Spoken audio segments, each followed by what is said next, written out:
There we go. Sorry, guys. Welcome to the show, guys. Sorry, I do apologize. I wasn't even sure I was going to be able to make it tonight. To be honest with you, I had to pick up my wife from the airport. She thought she was going to be able to come in on an early flight. That did not happen. So now she is. I had to go pick her up. I literally just got home. I've had no food. I'm kind of hungry and I'm kind of annoyed, but that's okay because it's still going to be a cool night. It's still going to be fun. I hope we can get some people in here. It looks like we're a little short staffed right now, but that's okay.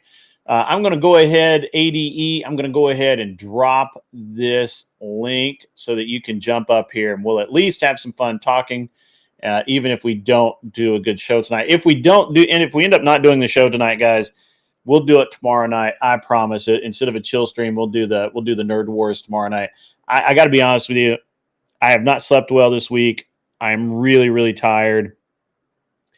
And I'm just really, really, really kind of, not as good as I could be. So we'll see what we can do.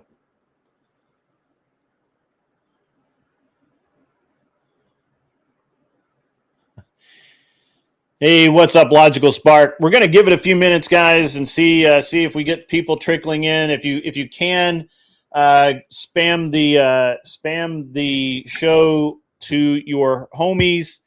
Let them know that we are going to be. We do have Nerd Wars tonight. Nerd Wars. Sci-fi, what could be better than sci-fi debates? What could be better than that? What in the world could be better than sci-fi debates? What's up, my man? How are you doing? Tyler, can't hear you. No. Yeah, it's an audio problem. Where would the world be without audio problems? Can't hear you.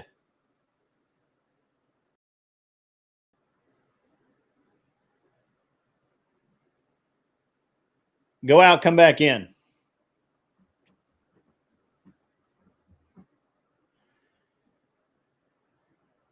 He does look like he's going to ask about my extended car warranty. That's funny because it's true.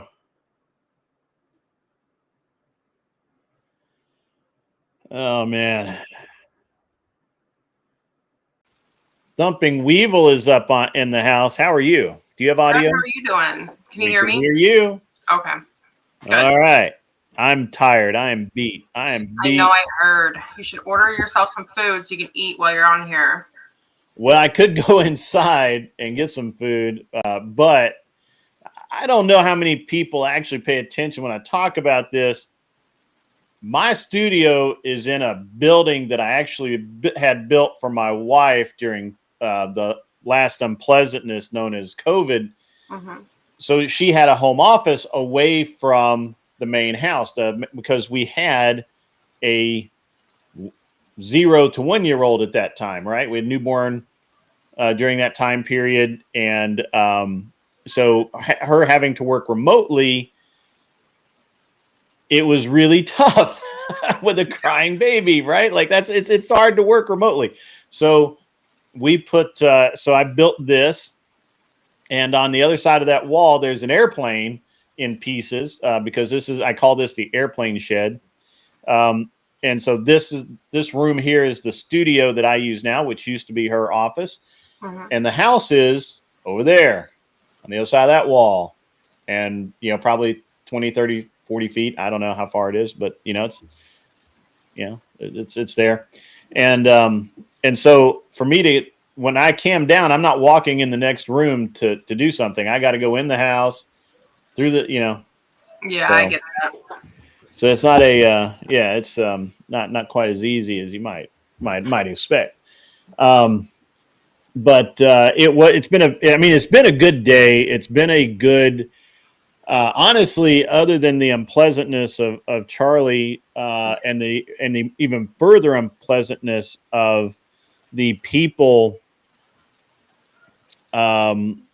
coming out and being absolute garbage humans.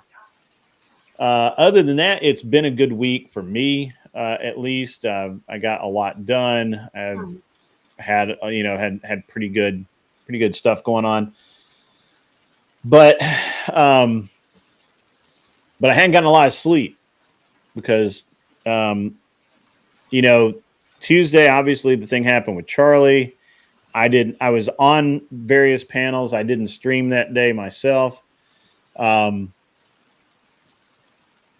really sleep that night. Wednesday, I did my show. I don't know if you guys caught that, but I was pretty unhappy about that. And, but I didn't sleep at all Wednesday night, really. A few hours. Yeah. And then last night I slept a little bit, but not, not enough. And I heard that she was speaking, Mullet Baby, and she's an excellent speaker. She really is. Yeah, I watched it twice. I was just on the Raging Tomato, but I watched it prior to watching her stream. Yeah. How long did Sarah last on Fatty's stupid ass panel? Oh, I didn't watch the whole thing. Usually she gets like 20 or 30 minutes into it, and then she's like, "Yeah, I'm out. This is garbage." I think maybe an hour and a half. I don't know. I've been having kind of a tough week, not just with Charlie, but like I've had all my kids are sick. We're all getting sick over here. Kids are back in school, so my kids brought it home, and plus I have a 6-month-old baby, so it's been very. Yeah. I get you on the no sleep. I haven't had sleep in months. Right. Yeah. You understand. Mm-hmm. How are you, the average debate enjoyer, in your shirt and tie? Still no volume. Nope. We understood that. Maybe check your mic, what your output is on your computer. Well, I changed it to that. There it is. There it is. Back on initially. I don't really know why it changed again. Yeah. So I don't know how many people we're going to have tonight. It seems like everybody is live with with something about Charlie and everything, which is fine. Or people are just finally starting to settle down and get some sleep too. Yeah, that's the other thing. Yeah. I was on Whatever earlier today, and that was pretty rad. Yeah.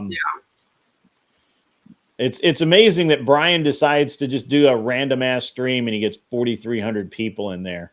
Wow. Right. Well, it's the followers that he has, and people are subscribed and get the notifications, so it's a lot easier, I guess. Yeah, that's probably true. But yeah, it's pretty interesting. In the vein of what's been going on with all of these people losing their blessed minds. Hold on a second. In my town, this lady's now famous.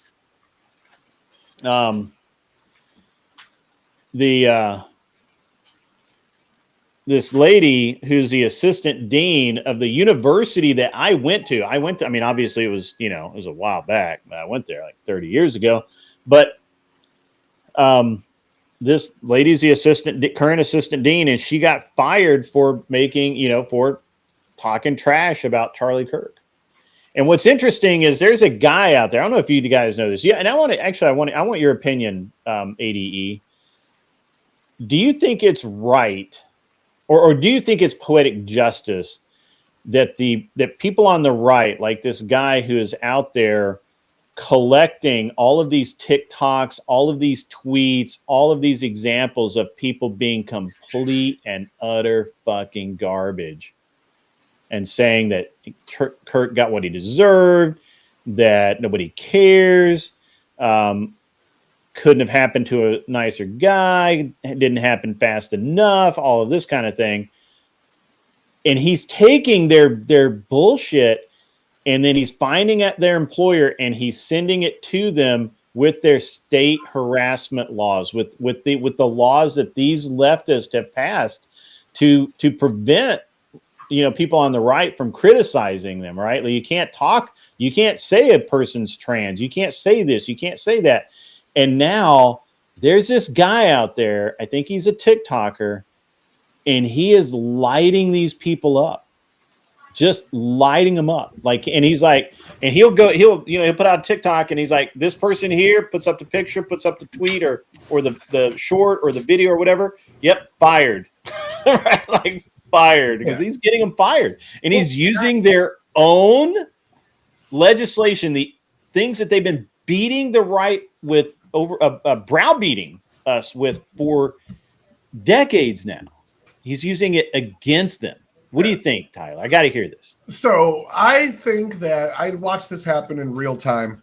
There was a cancel culture movement, and then when people started doing the same things back, they're like, oh, the right believes in cancel culture. They took the definition of what it was and expanded it to be accountability for your words. Accountability for your words has already existed. It's not cancel culture to punch somebody in the mouth and they say, hey, your girl's got a nice ass. That's just how the world works. Cancel culture in particular was changing something that was set in stone and then going back and retroactively punishing people for saying things that were appropriate at the time that aren't now, based off of a particular brand of woke politics. And people tried to work that into something more general. This is accountability for their own actions. This is the same thing with all the Palestinian protesters on campuses. They were sending them, hey, do you want to hire this person at your law firm? This is their history. Right. Is this really somebody you want? Yeah, it's the same shit. Like, you should be, and that's why they're wearing masks. I mean, that's an interesting thing too. I honestly, so let me get this straight, Tyler. Just fact check me here. You are a white boy. If you went to Palestine, they would murder you. Why would you support them? like why would you support someone that would literally kill you for existing? They don't need any other reason. You exist, and therefore you must no longer exist. Yeah. How make it make sense? I actually have one of my good friends, a guy I've known now for 20 odd years, done business with him, and I would still today, I was going to invest in his company. I might still. He is so anti-Israel. And he's like, well, I have Palestinian friends. They're really nice people. And I'm like, yeah, because they're in America. Yeah. Well, if you were in their country, though, they would delete you. It depends on when and where. If you went there 10, 15 years ago, if you went there before Hamas was in power during the Palestinian Authority times, you could easily go there. And a lot of that is blamed on Israel. The reason why, they've devolved into this terrorist state is because Israel has an open-air prison and they won't let anybody leave except for the majority of Palestinians that don't live in Palestine anymore. All the rest aren't allowed to leave and all this shit like that. Like, it's just dumb excuses as to why. And it's just so insane to me that anybody in America that's not already a Muslim would support the Palestinians. It boggles the mind. Now, I'm not saying you need to support Israel either. Look, they're both fucking wrong in my opinion. It's horrible. It shouldn't be happening. They're both wrong. They need to just stop it, but they're not gonna. What am I gonna do? I'm certainly not going over there. Right? It's the anti-American, anti-Western omni clause. They support anything, no matter how antithetical it is. If it makes their life worse, they support it as long as it hurts America, hurts capitalism, and hurts the West. It's insane. It is. They support China. It's crazy, man. It's literally like, understand, these people will murk you. On one side of the border, the people will murk you for existing. The other side, they just don't like you very much, and they don't want you there. But they're not going to murk you, right? And it's pretty insane that. And again, I was having this conversation literally last night, and he's like, "No, you don't know that'll happen." I'm like, "Yeah, I do. Yeah, I do. I really do know that this is what happens. Like, this is." And you're lucky if they don't behead you live on Al Yeah. Jazeera, right? Like you're lucky if you just get, murked peacefully in your sleep or something. I don't know. I'm sure it's crazy though. Before October 8th, I'm sure if you go in with some people and to the right places, you probably could have went what's up, Corey Barton? Yeah. How could are have went you? to Palestine and probably gotten out of there and had a decent vacation. Sure. And you have to avoid all this over here and avoid their government over here. And this, you probably need a bodyguard or something. I'm sure there was a way, though. Right. Well, look, all I'm going to tell you is it's on my list of places to never visit. I'm just be honest with you. It's just the way it is. Now, I want to address Mullet Baby's little post here. Rob Knorr, by the way, past 2 streams has said he is done with the people who wish to harm on Kirk. He said he is done with Destiny, Counterpoints, Connor, which, by the way, I think most people, honestly, are done with Counterpoints. And all the people who wished harm on Kirk. I'm going to support that, right? Like, first of all, Rob Knorr is a grown-ass man. He can do whatever the hell he wants. Second, I don't like Connor. I think he's a snake in the grass. I think he's a sellout. He's a bigger sellout than anyone I know. And I'm going to throw Destiny in on top of that. I don't think Destiny sold out nearly as much as Connor has. And I don't, I've only had a couple of interactions with him. He seems shocked by my attitude towards him. But as an actual conservative, as a constitutional conservative, he offends me. He's full of shit. I spent 2 years trying because I'm a moderate and I constantly get told by left wingers, like, you're not left wing enough, so you're not really left wing. You're actually right wing secretly and blah, blah, blah. Mm-hmm. So, Connor got the same shit. So I tried to defend him, and then he went full into this whole Epstein thing. Trump's a pedophile. We all know it now, and he's covering it up. And then you find out, like, the dude you work with on a daily basis is a pedophile. And not only do you know it, you don't care because it's making you money. And, like, once he came out and said that, it's like, why even fuck with this dude? Yeah, dude, the way that him and Brianna Wu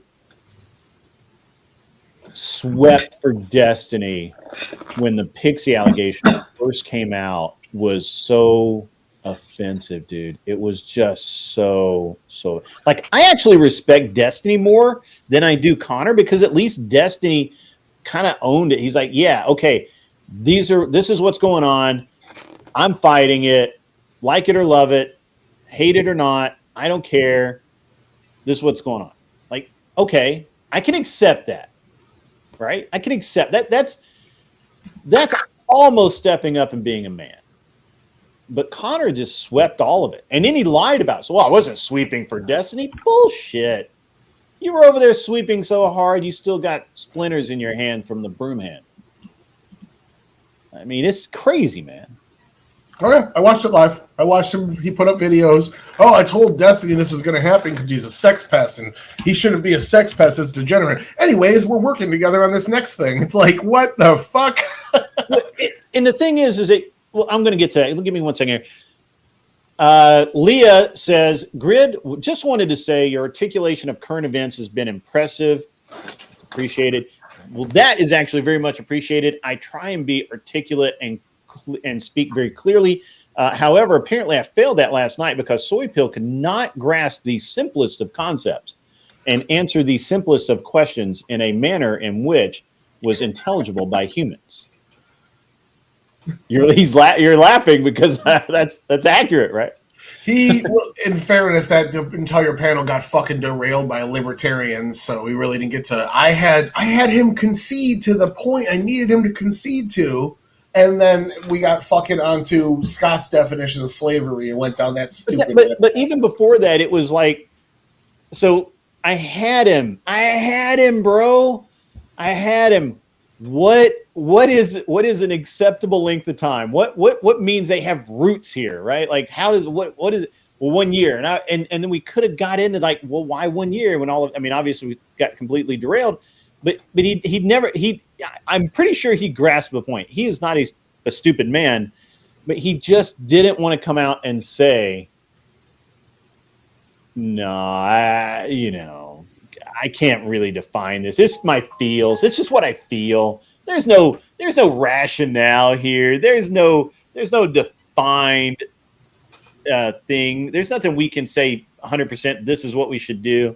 No. So yeah, and actually, I think I threw Soy Pill off last night because I didn't talk trash. I didn't get upset with him. Any of that. So I thought, I thought that threw Soy Pill off his game because normally I'm very loud and I'm very bombastic on purpose. But this was like, yeah, he did say Fabian a lot. I'm like, what the hell, man? How low is your test if you're saying Fabian?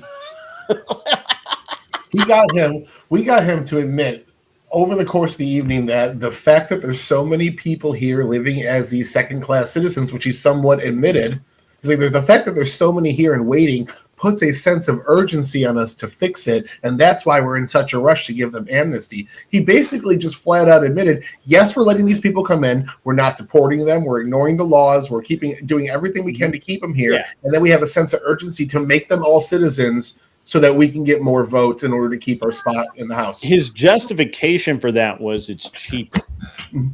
Yeah, it costs too much to deport them. Like, no, it's not. No, it doesn't. Like, that's random bullshit. Like, it costs way less money to not lock up murderers too. Yeah, well, I mean, it's random bullshit. Like, you can't say that. But yeah, so that was last night was interesting. I'm really tired of progressives. I don't care if you're a progressive conservative or a progressive liberal. If you use the word progressive, bro, we're done. We're done. Like, I'm done at that point. I would rather listen to Fabian ramble on about libertarian concepts than listen to a progressive sell my ass down the river. I honestly thought that he was doing it on purpose too, Smoking Spaceman. I really did. Ladies and gentlemen, if you were just coming into the show, I was running a little bit late tonight, and we don't have a full house, and we may end this thing early just because I'm really tired. But if we get enough people to have a great debate, I would love to have the debate. If not, we'll do it tomorrow night. I'll go get a good night's sleep. I'll sleep late. I'm going to get off here for a little bit. I'm probably going to come back here in a little bit. No worries. My older kids are still awake, and I hear them in the back, and I don't want them running in here. So. I understand all of that. All right. I might be back, you guys. Yeah, right. We'll be here. We either will be here or we will not. Okay. Sounds good. All right. Well, thanks for coming up. I invited like 10 people. One of them is answering now. The rest are just staying silent. So I don't know. There's a lot that's been going on. And to be honest with you, I feel like I've been online an awful lot this week and way more than I normally do. I don't normally stream it all on Tuesday, and I was on a lot Tuesday, obviously, with the Kirk thing going on. And yeah, it was just really bad. Sad to see. I put on a costume and everything for tonight. Yeah, I'm sorry, man. No, it's what it is. It's life, you know. And you know, it is what it is. I'm not mad. I'm not mad. We'll get it though. We'll do. I really like the Nerd Wars concept of it. And did you read any of those prompts I sent you? I did. I read them all. You read them all? Yeah. Wow. Yeah. This week sucked. I agree, Silvar Ogre. This week sucked. It sucked. Honestly, it's really sucked a lot of motivation out of me. I need a good long sleep. And my wife is so the big problem is. And we'll just get off of the debate topics at all. The big problem is my wife wasn't here. And so, it does my soul good to lay down next to my wife every night. And when she is not here, that it's a problem for me. Just be honest with you. Right. Like I don't need it's you know, it's an interesting dynamic because in one aspect I don't need it normally, but when something like this happens, I'm like, yeah, I want that human attachment. And she wasn't here, so she's back, so that'll be good. My wife's a Kirk fan. She's very upset about all this. She's sides with him politically much more than I do. So she's been watching all the videos of him and his kids and all that shit, just all bummed out the last couple of days. Yeah, my wife. So my wife is apolitical, really, and so she doesn't really care. But she came. One of the first things she asked me when I picked her up at the airport, less than an hour. Let's see what time. Right about an hour and a half ago. One of the first things she asked me was, have you streamed a lot on the Charlie Kirk thing? And I'm like, yeah, absolutely, I have been. And I went through the whole thing, and then she talked about her conference in New York and how they, what's going on in the company and some other things, and it's a really good thing. And yes, I do like my wife. I love my wife. My wife is awesome. My wife is the thing that keeps me from being a fucking pirate. I'm just telling you right now. Like if it wasn't for my wife, I would be a bad person. I'm just gonna be honest about it. Like because I wouldn't have that grounding. So I would just spend less prudently for my future, just because like you don't have that around. It's like why I'll just spend as I go. I don't just save that much because I don't have a family to worry about. Mm-hmm. Yeah. Well, I mean,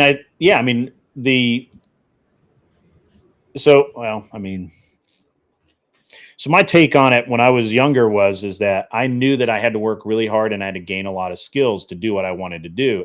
The problem was that wasn't conducive to having a family or having a girlfriend even, right?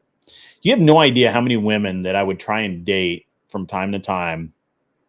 I'd be like, I am tired of hot and cold running women. I really need like one woman or something like that. And I would try for a little while, where I'd be like, I don't want to be and of course I wasn't using the word degenerate then, but just, so that people know what I'm talking about. I would be like, yeah, I'm kind of tired of being a degenerate. Let's try and find a girlfriend.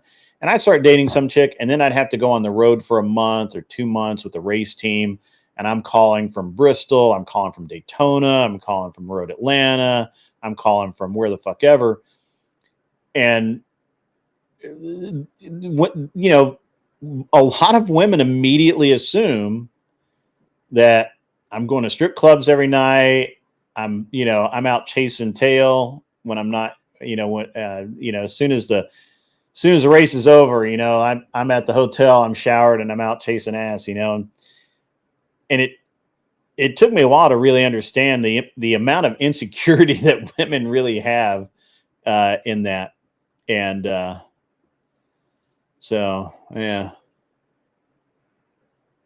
Oh, you're getting what's that? What does Glenn call that? Chore. I forget what it is. It's he'll be along any minute now. He'll tell you. Hey, Kissy Cat, how are you? So, but yeah, so I determined that I had to be somebody before I could be somebody. What's up, Steel Man? How are you? I mean, we're getting a few people rolling on in here, just not as many, It's understandable. That was a big event that happened the other day. Dude, there are so many people live tonight. It is insane. You're at the beach? That's legit. I wasn't a fan. Like, I don't have anything against the dude. I just wasn't. I never watched this. You weren't a fan of Charlie? Yeah, I just never watched it. I missed that part of the internet when he got famous, and by the time I got here, he was already a huge name. Like, yeah, that's kind of where I was at. Like, I kind of heard of him, through Turning Point, and then I knew that him and Crowder were trying to come to a deal. That's actually how I really, really understood who he was. Is him and Crowder were going to do a deal, right? And apparently, Turning Point couldn't offer Crowder enough money or whatever it was. I'm sure there's some article written about that somewhere that's accurate. I don't want to be inaccurate, but they parted ways. But Charlie loved that idea of the going on college campuses and challenging people to a debate or a conversation sitting across from a table. And he literally stole that idea from Steven Crowder, and Crowder kind of let him. Crowder was like, yeah, I'm done being on college campuses. He got a little bit older. He had his own problems right about that time to deal with, so he kind of let Charlie take that over. Now, Charlie was already going on to campuses with Turning Point USA, but he was really going on to campuses, talking to young Republicans, talking to different organizations, and just being kind of a motivational speaker, right? Like he was not yet, the guy who sat there under the tent, and he kind of did that with Crowder, and he, like I said, he took that and he made it his own, and that's what people are going to remember him for. That's what the clips are about. But some of his best moments, man, were when he was talking as a speaker. He's a very good orator. He's a very good speaker. He was very clear, and unlike a lot of speakers, the words that he was saying matched the expressions on his face. And so when he was talking to you, you felt like A, that he was talking to you, and B, that hey, what's up, Chaotic Truth? How are you? Good to see you, man. I thought you were still streaming. Maybe he's got somebody over there, lighting the fires or something. I don't know. Good to see you though, Chaotic Truth. I need to get over to your stream more often. And the link's pinned if you would like to come up. I am tired. I am very tired. It's been a long week, and I may end the stream early tonight. We'll see. Maybe not. Maybe we'll get enough people in here to have a good game. It'd be great. But everybody's been streaming so much. I mean, I know people were online like hours last night. But I like the way that the message was pretty standard. So I'm not going to say that I love Charlie's message, but I really like the way that he went about giving the message. And the more important thing is that you can look through hundreds of hours of Charlie Kirk material and never find a hateful moment. And who can you say that about? You can't say that about me. I just wonder, like with Rob's movement to go after people that said things about Kirk. Well, you got Destiny saying things and a couple other people saying things, but like how far could you logically take that? Could you go after everybody calling conservative Republicans fascists because they use the government in a way that their opposition doesn't like? And if so, how far back do you go with that? Because I remember years ago when I used to watch Tucker on Fox News, he would call people fascists, and then you go to Rachel Maddow, and she would hey, what's up, the horseradish? Good to see you in the chat, man. I'm not familiar with you, but it's always good to see someone new. I am also worked up for the nerd debate, but to be honest with you, man, I'm tired. I was late. We don't seem to have quite the numbers tonight. But if you want to come up and debate Tyler, he would love a nerd debate. He absolutely would love that. Horseradish was one of my invites. He was one of the people he does similar to what you do on Fridays, he does on Saturdays. That's why I was trying to get you guys to chat. So that he's having a hard time getting right wingers, you're having a hard time getting left wingers. Okay. And there's some people that could probably go between the two. Sure. And you guys are on separate nights and everything. I don't see why it wouldn't conflict. Yeah. But you're welcome to jump up. The link is pinned. Come on up, hang out. If we get enough people, we'll go. If not, that's fine too. I'm beat, man. It's been a long ass week, but I really like the idea of the nerd debate. And if we don't do it this week, we will definitely do. I mean, if we don't do it today, we'll definitely do it tomorrow, because why not? So that's fine. The wife will be happy with me not having to be up till 2 a.m, and I get to go pay attention to her sooner. Right. Yeah. I don't like being up till 2. That's the other thing, is that so the problem with starting late is that we get done late, and I'm pretty anti go to bed at 2 or 3 o'clock in the morning. You know, I have kids that I have to get up and watch. I have things I have to get done. I've got so many projects, and I'm always doing something, and so I can't waste hours in the day, right? And I like a pretty set schedule. My goal is to be in bed by midnight. If I can, if at all possible, I'd like to be in bed at midnight. Maybe 12:30, 1 o'clock is fine, because I typically get up at 5 o'clock whether I want to or not, because the little button in my brain goes, time to get up, and I get up. Yeah, see, Cam the King's got the same button. He said he wakes up every day at 4 a.m. You know, I've gotten up at between 5 and 6 a.m. for so many years that it's just like, I don't even care. I do have that. Do you have that ability to, like, say, I need to get up at 3 a.m. and you just go to bed and you get up at like 5 till 3 a.m.? Do you have that? I have that. I have sleep apnea. I will go for 12 hours if they let me. Really? If I slept for 12 hours, somebody would think I was dead. Like, people would legit be wondering if I was okay. I could function after 5, but yeah, if I could sleep for 12 hours, I would. My man, Horseradish, how are you, sir? I think we've got. He may have. A little disappointed. No, I can hear you. I was muting everything on the background. So. Gotcha. Little sad. It's sad but understandable. Like, half of the regulars that I see in here all the time that I'm sub to are all live right now. Or doing their own thing. Powdered Dusty's live. That's what happened. Yeah, that's what happens. Is it's been such a long week with so much material that people are. There's literally like. My entire board's lit up too. Like, everybody's live right now, like everybody. So, and that's fine. The truth is that's why I was looking forward to tonight, because I figured this is going to be something that will get people out of their shit. You know what I mean? I was hoping so too. So, but no, not yet, brother. Sorry. No worries. Pleasure to meet you. It was at least an opportunity for us to get introduced. So yeah, man. Let's internet handshake. Sure, absolutely, man. Absolutely. So what do you do over on your channel? Tell me a little bit about what goes on over there. So, well, I'll give you the TLDR as much as I can. When I first started streaming, I had 2 people who I invited to stream in person with me, people that I knew like in real life. Sure. One was a middle-aged MAGA Trump lover.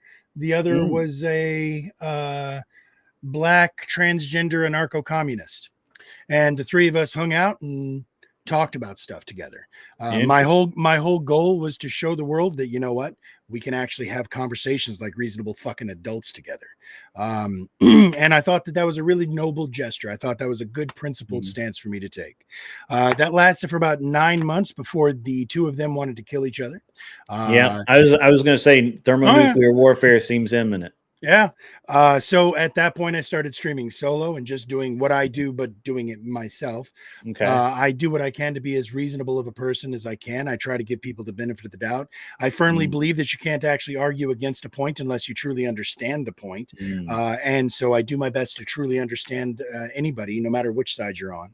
I'm trying to be as good faith as possible. I will push back on people if they say something that I think is patently fucking stupid, which I think is our responsibility as a content creator.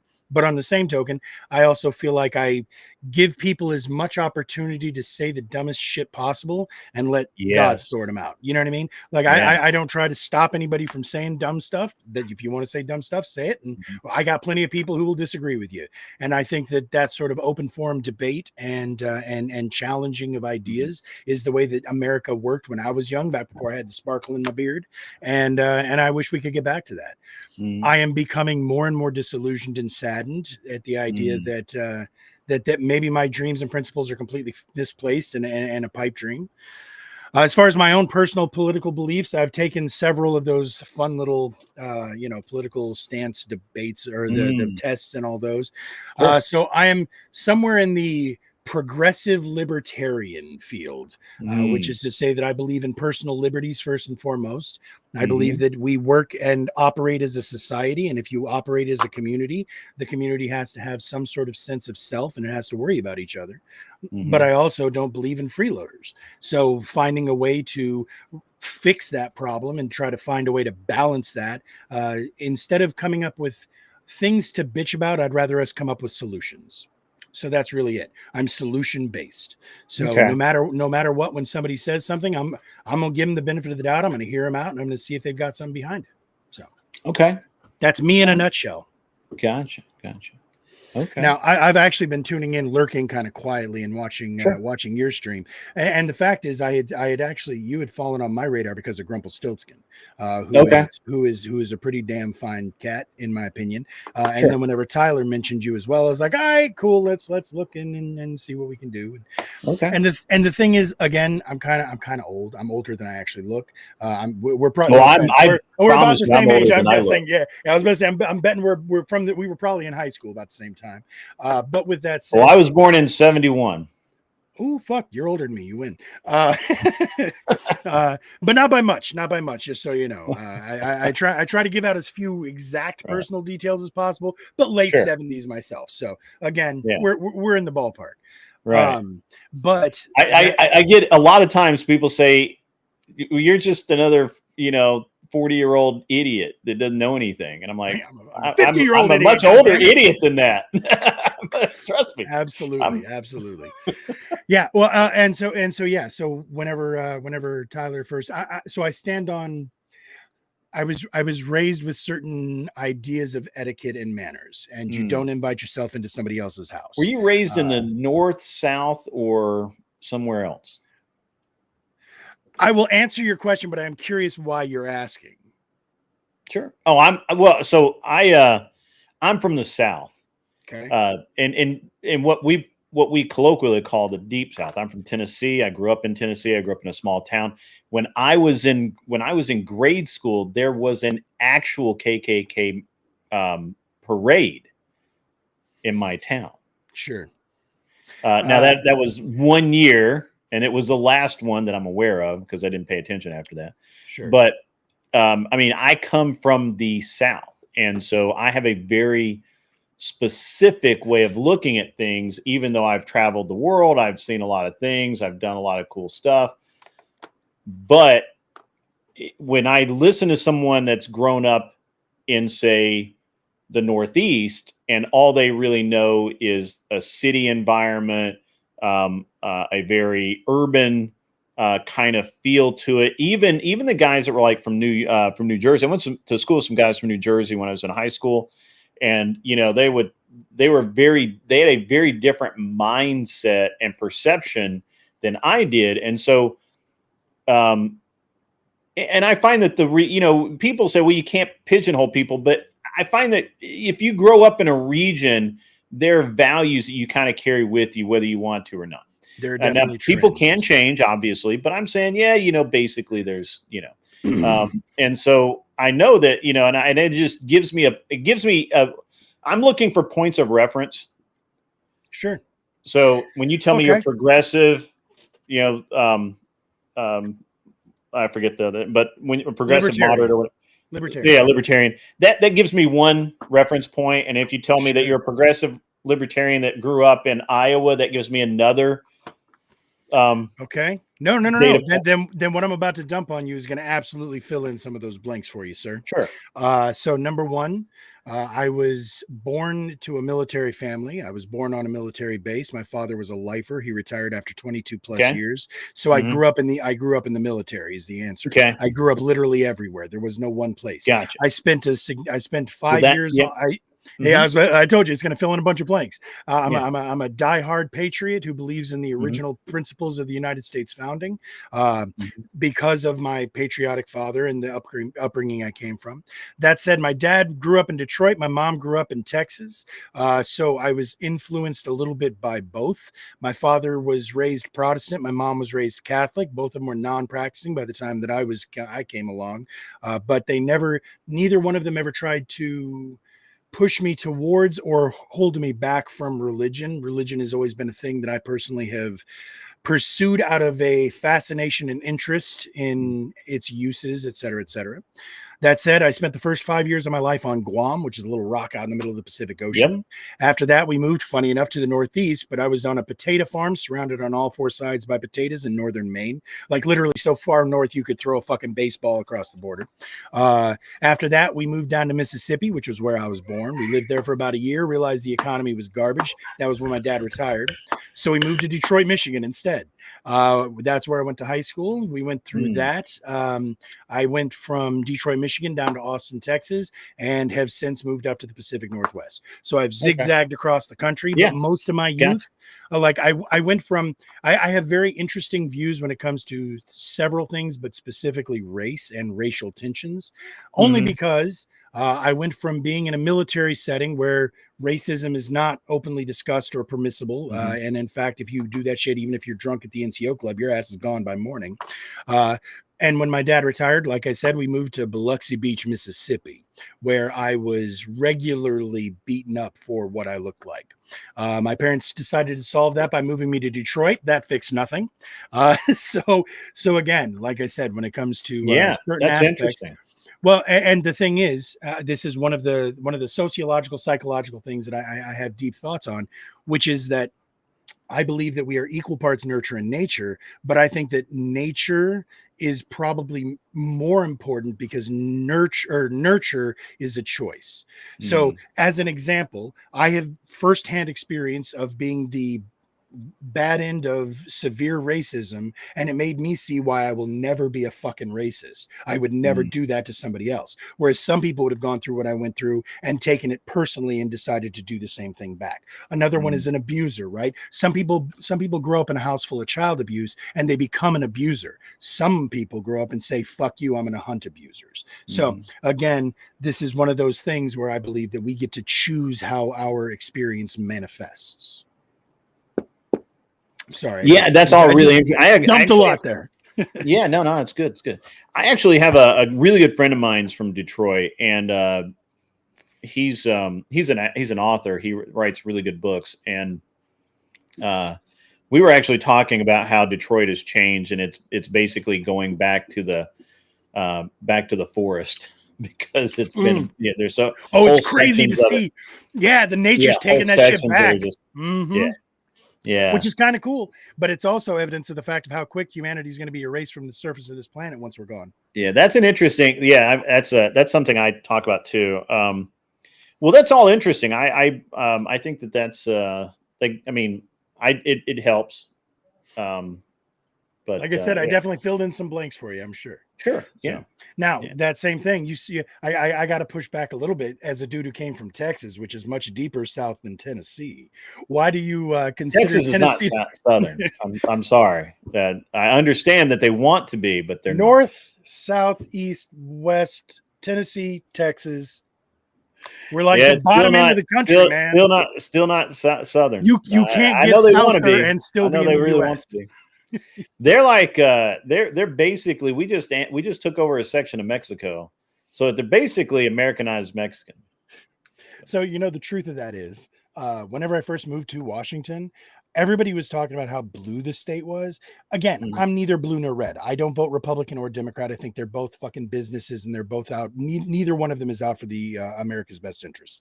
They're out for their own corporate best interests. That said, when I first moved to Washington, everybody's like, "Oh my God, it's so blue up there. You're gonna hate it." And then when I got up here, I realized it's the same fucking thing as Texas. The difference is the people who moved to Texas on the oil rush, that same independent, leave me the fuck alone mentality, is what guided the people who moved up to Washington for the gold rush. The only difference is it's really cold up in Washington, and they're like, you know what, maybe we should probably cooperate a little bit so we don't all just die. So that's literally the only difference between Washington and Texas. I mean, I think Washington's pretty interesting. I've only been there a couple of times. I actually been to Oregon more than I've been to Washington. Out of curiosity, which side of Washington did you go to? I went through Washington because we were there used to be a racetrack in Washington. I don't think there is anymore. Well, there's a couple, but yeah, no, so the reason I ask is because I've met more Klan members in the state of Washington than I ever did in Texas. I deal with way more racism in this state than I ever did in Texas.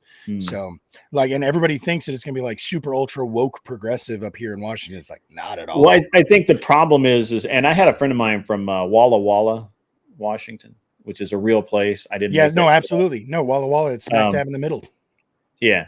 And I guess it used to be a pretty small town. Like, and I don't know that it's a big town now, but, and he was telling me how, you know, much like California, the problem with Washington is that the metropolises decide the state. And he said, you have all of these people who are more or less conservative or conservative leaning, independent. They don't want handouts. They don't believe in all of this stuff. You have a whole group, you know, like probably the majority of people. But the problem is that the cities are just packed with people who are obviously very left leaning. And there's nothing to do about it. I mean, obviously there's probably something, but in this conversation, there was nothing to do about it. So I was like, yeah, I get it. And I think there's a lot of states like that. Or Oregon's another one. That's like, actually, I don't understand. I don't understand why Oregon is so blue. I just don't get it. I've tried to wrap my head around it several times. What's up, John Mosman? How are you? We have another libertarian here, although technically Mosman is a Christian anarchist. But and that's technically, I'm not a libertarian, according to every libertarian I talk to. Sure. And so, you know, I get, so I get it when people, so, and that's why I don't immediately judge people from where I don't like try and put people in right or left based solely on where they're from. Now, if you told me that, well, you know, you live in, you know, you live in Seattle and you love everything about it, and there's just nothing you'd change, and I would probably say that you're pretty doggone blue. But probably, but you know, it's not the case if you live outside of that, right? And again, I think it's kind of the same because, you know, I owned a house in California for a while, and I lived at Lake Tahoe for a while when I was just out of college, and I did I've been in California quite a bit, and they have some of the most conservative people there.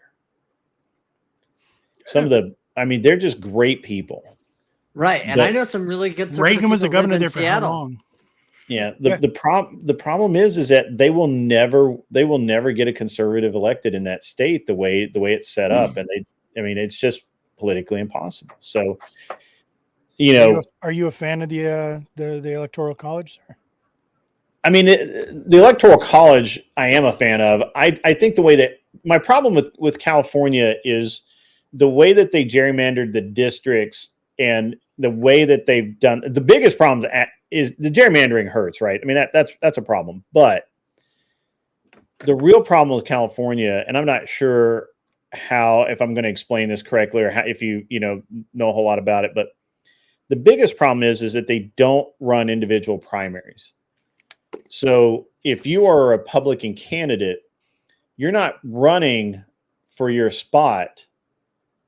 or for a spot in the election against another Republican. It's just everybody. So if there are 8 potential candidates, all 8 of you are primaried at the same time, and so and there will be Democrat candidates there, and it always works out that no Republican has made it past a primary in something like, I don't know, 18 or 20 years, right? It's just the way it is. It's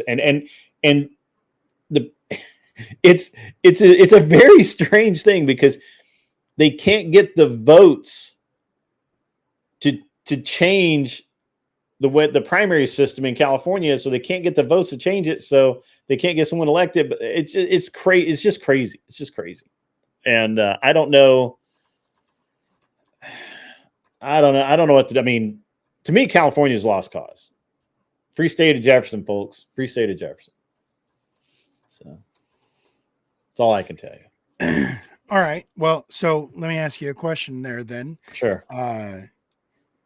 What would you think would be a better, because like I told you earlier, I'm a solutions-based guy. I have an idea of a way that we would be able to get rid of gerrymandering, because the fact of the matter is, again, this is the biggest thing. I oftentimes in situations like this find myself standing in the middle, looking at both sides who are talking past each other. Right. Which was the thing, like I told you, whenever I first started, what I had never heard of the term horseshoe theory until I had Roddy and Barbie hanging out in the hot box with me. So that said, what we all were able to agree on was that instead of drawing these arbitrary, silly ass jigsaw puzzle Tetris lines, what if, and this should seem like an obvious solution, what if we were to all instead just go based on feet, or like bodies per square mile? Like that makes the most I think that's sense. been proposed. I don't know that it's been tried. I don't either. I don't believe that it has, but the key is it would get rid of all of the corruption or all of the corrupt parts of it while still maintaining the purpose of, so that we do not just have the tyranny of the majority, right? Because every city or every state is absolutely at the fucking bending the knee of their cities, right? And anybody who doesn't live in the cities. I disagree, because like Tennessee, currently at least, we have 3 blue cities basically: Memphis, Nashville, and Knoxville. Okay. Nashville is kind of turning back purple. It might go red again in the next couple of years, but and Chattanooga's been red, but it could go purple, because it's getting bigger. But and if it does, will it change the politics of your state? It won't, because the way that our elections work is pretty good, and it's more based on the county, not the cities themselves. Some of the cities are split into 2 counties, because they're so big, and so it kind of limits the effectiveness. Right now, there's no way that, I mean, the counties in the smaller sectors are still very well represented. That could change. I'm certain there are efforts to change it. But in my state, at least, did we lose somebody? Oh, no, Steelman's still there. Huh. Oh, yeah. Hey, man. Sorry. What's up, No, I was just, I thought somebody else was up, and then it looks like they dropped, and then I couldn't remember who else I'd put up. But it doesn't matter. They'll come back if they want to. Anyway. Yeah, it was Mosman. That's right. Mosman, yeah. Mosman has internet problems because he's out in the middle of nowhere, fucking Colorado. I think he's out near Steamboat Springs. No, he's past Steamboat Springs towards wherever the fuck that is. He's out in the middle of nowhere. So in my state, currently, we're going more red than blue, but that's because our state has a surplus, but we have a budget surplus every year. People like that. We don't have state income taxes. Quickest way to kill your political career in Tennessee is mention the words state income tax. Like that. That's just, they don't. Nobody here likes that idea. And so right now, I think Tennessee is the way most states should work, we actually just passed a law last year. It takes effect this year. Actually, matter of fact, I think it took effect this month, that starting in kindergarten, all schools, public and private, must teach firearms education to everyone. You cannot opt out. Parents cannot opt their kids out of it. They have to do it. They have to do it. And so, and it starts in kindergarten and it goes to 12th grade. And every year you have firearms safety and firearms education. Now that can take a lot of different forms. In kindergarten, it'll probably be a film strip, a cartoon, something like that. With maybe somebody, showing kids, hey, don't touch this if you see it in dad's, closet. First grade, second grade, third grade, it's going to, it'll probably expand, might include, by the time you're in junior high, it might expand to range trips. We don't know. It's being administrated by the TWRA, the same people who give the hunter safety education course. I mean, I feel like we're doing things pretty right here. Right. So I don't know much about the politics of Tennessee, to be honest with you. It doesn't actually fall on my radar very often. Yeah. We're pretty red. Well, fair.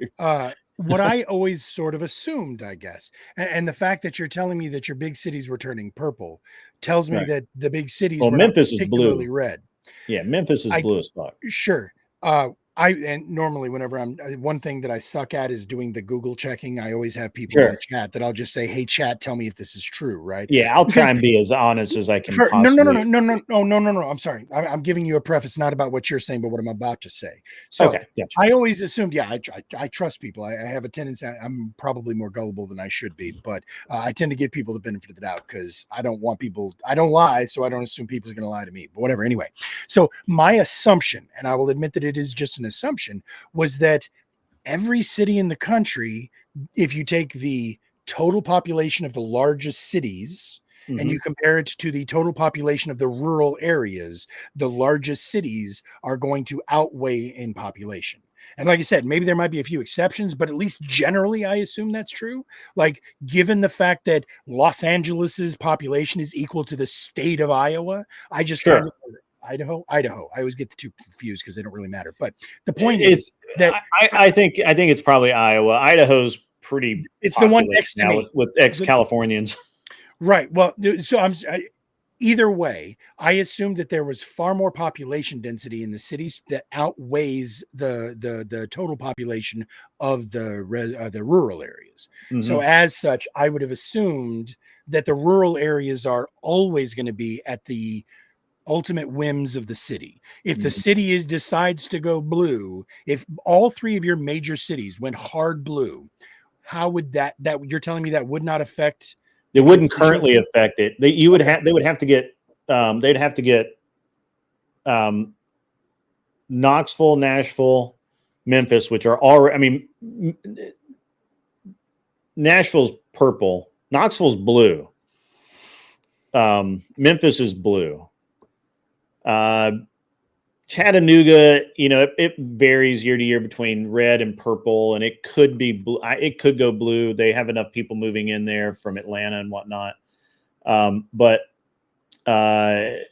even at that, there's still enough weight in the smaller towns and cities that are not and probably will not go red.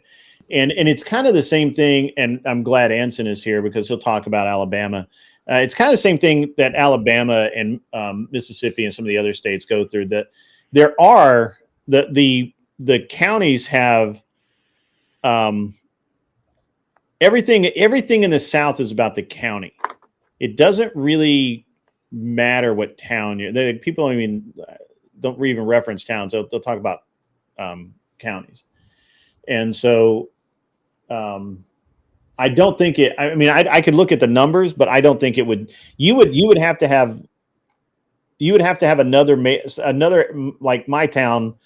My town would have to go blue, and Clarksville would have to go blue.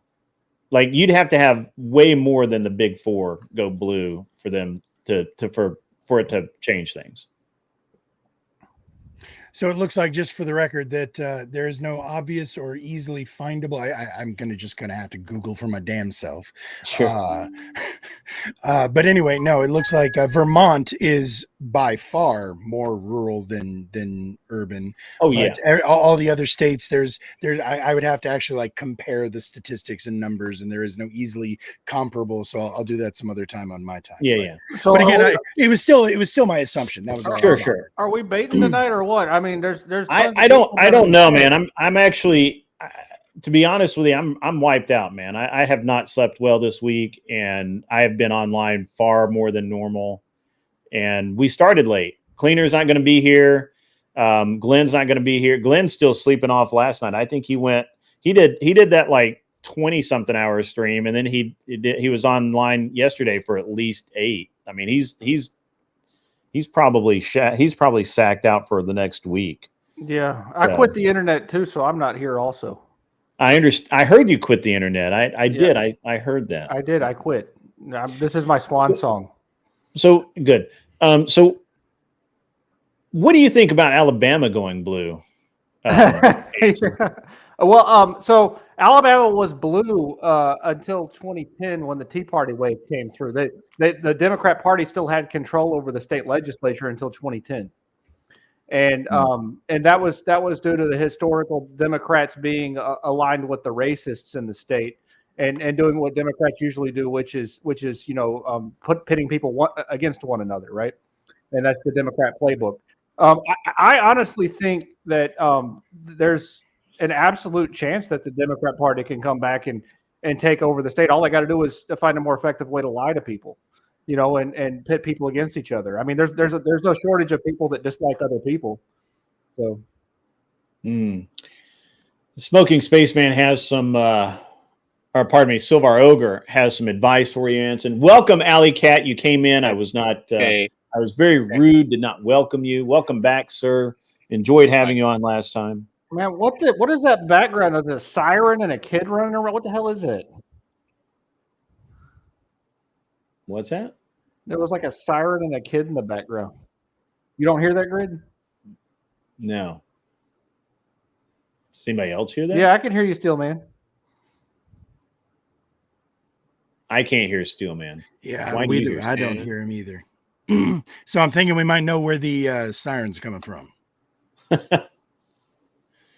right. Well, real quick question, since there's a lull, I'm just curious, Mr. Anson there. Do you believe that Democrats are the only ones who actively try to pit each other against each other? No, of course not. Oh, okay, The Republicans do it too. Oh, you're going down a... Oh, nope. Boy. Yeah, there ain't no difference between the Democrat and Republican Party. I'll just one. Anson's a monarchist. He's a monarchist. Yeah. Oh well, now that's fucking stupid. But otherwise, I had you. Like we were there together. Yeah, well, I used to be a libertarian, but I got cured of that because that's fucking stupid. If you're a libertarian, it means that you believe that there's a kumbaya, everybody's going to come together and get along just fine. Yeah, libertarians are twice as dumb as a monarchist. 100%. No, yeah. I'm kind of big on like America and like how America was founded and the whole to the crown and all the that. The lie that you can vote and it means something. Yeah, I'm big on that. No, that is a lie. Or like the 100%. Incantations in the Constitution that give you magical rights that didn't exist before they were written down. Yeah, they were there. Great, yeah. They were there. They just codified. I know is I didn't sign the Constitution, so it ain't got a damn thing to do with me. My favorite part is the first thing the Congress did once they were sworn in was pass a tariff. Did they? Marilyn said she wants to get up on the panel. Did you see that in the chat? She said she's going to get up on the panel, Grid.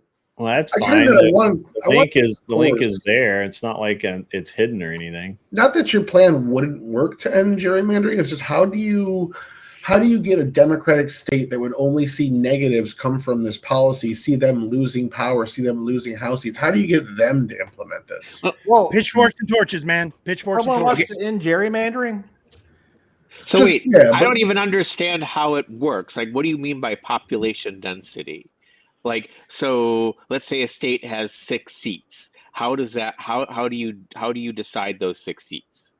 So, I don't know the exact numbers off the top of my head of what constitutes how many to get a seat, but it seems to me it was based on population. Like it was like 200,000 per. But the problem they ran into was that our population grew, and I think if it was still that thing, there'd be like 3,000 people in the house, and so they capped it at is it 430? Yeah, 435. And so now it's just a proportion of the population or take the total population, divide by 435, and how many people you have in the state, that's how many you get.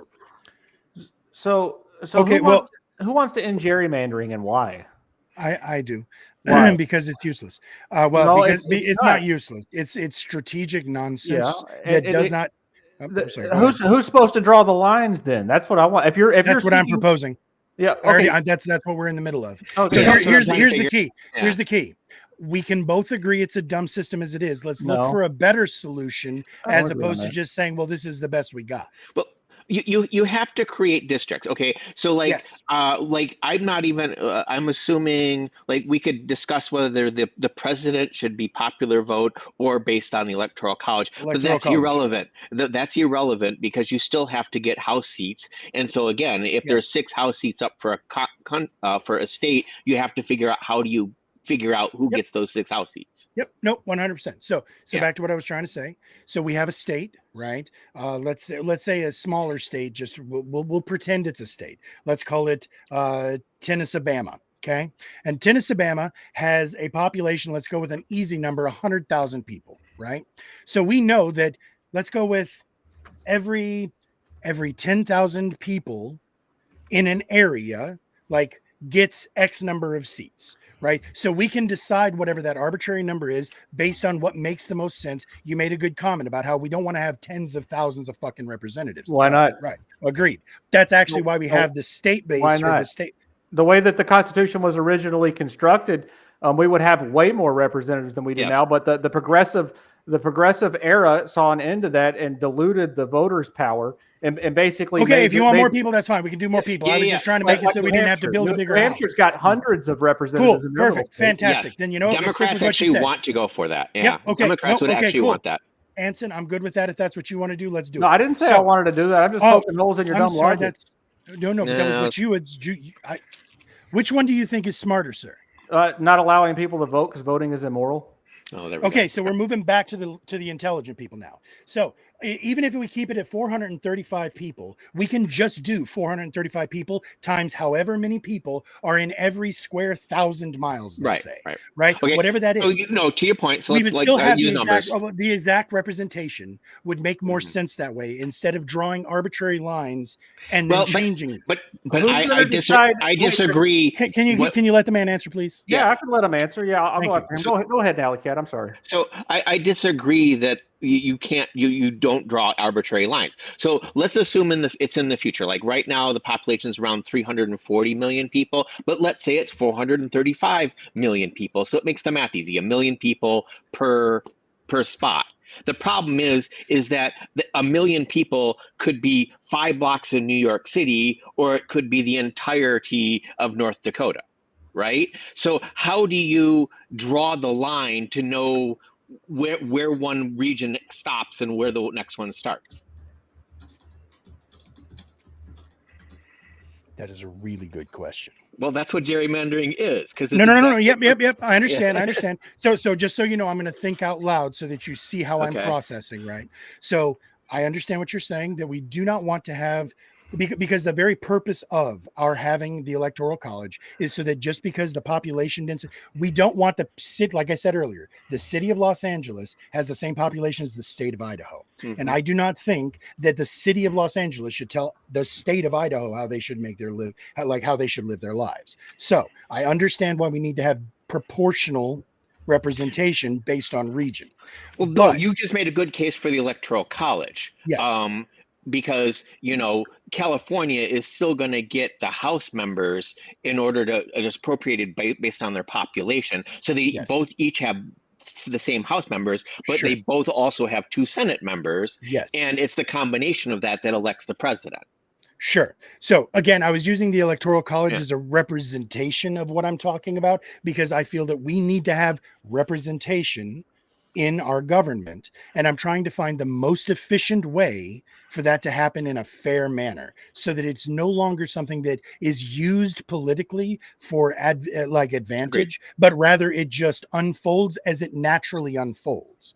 And I can't think. I'm open to any other suggestions where the politicians stop redrawing the lines on either side to their benefit, because I'm sick of hearing that argument instead of us fixing the real fucking problems. Agreed. Okay, so this is where I'll take it. The problem is you're still going to have to create borders for districts. Like you can't get around that problem because, of what we're going with. But what this one guy did is used like computer simulation to show that you could feed the computer certain criteria and it could draw a map with borders that meet that criteria. He showed that you could sway one district all the way one way or the other. He also showed that you could sway a district so it was perfectly proportional across the entire state. Well, and so the idea would make it you could theoretically computerize it. So Alley Cat, I've got actually something really important to say on this topic. Hoser Radish, you've really brought up a good point, right? We can't trust our elected officials to do something simple like draw a map, right? So why would we trust them to do anything? I agree with your logic. Agree. We should outsource, like the whole legislative process to like one person, maybe like with like title to the government that they own. So they can. Has that ever worked out well in the past? So this is when we go to in the game, right? Is libertarian monarchism again. Well, how do you have libertarian monarchism? I thought that those two things were contradictory. Well, not in the world of Anson. No, they're not. So monarchy and libertarianism are not things contradictory. I thought you were the one who was insulting libertarians earlier when the word came up. Yeah, in terms of the ones that try to exist within a system where people are allowed to vote. Yeah, I mean, because voting's immoral, right? So inherently you're an authoritarian, is what you're telling us. That's really what you're trying to say, but with bigger words. I'm not an authority. Yeah. I'm a monarchist. You do not believe in you do not believe in the preservation of personal liberties. Well, what is a personal liberty? How can you preserve something that doesn't exist? How are you going to answer me a question with a question? No, I just you've made an assertion that this thing exists, and I'm saying it doesn't. You do not believe that we have an inherent right to freedoms and self-actualization. Yeah, there's no such thing as rights. Right on. So what country do you plan to move to? I'm just curious. I don't plan to move to any country. I'm a heritage American. My family's been here since the Revolutionary War. I love this country. Even despite the fact that you literally are saying everything antithetical to the beliefs of the founding of that country. That's what you're saying. The founding was beautiful until the Federalists came through and the founding was to get away from a monarchist, man. No, the founding was to get away from the monarchist, and then within a few years the Federalists bastardized the system that was created. The Articles of Confederation were ruined under a by George Washington and Alexander Hamilton. They enacted one of the worst. It's like talking to a communist, in isn't it? World history, and we're convinced that the founding is this great and wonderful thing that it's not. I had no idea that monarchists and communists acted so similarly. It's very interesting, and I appreciate it. I've literally never met a monarchist before in my life, so this is cool. This is really interesting. It's different, right? Yeah, no, I appreciate it. This is an insight that I never would have come up with. I'm dead serious. I swear on my fucking life, I appreciate it because I like it whenever I hear people who say shit that I've never heard before. Because I promise you, I'm going to go to bed thinking about every goddamn word that came out of this man's mouth tonight. Oh, I'm telling you, Anson's very interesting. Anson's been a fan of my show for a long time now, and he actually, I have it right here.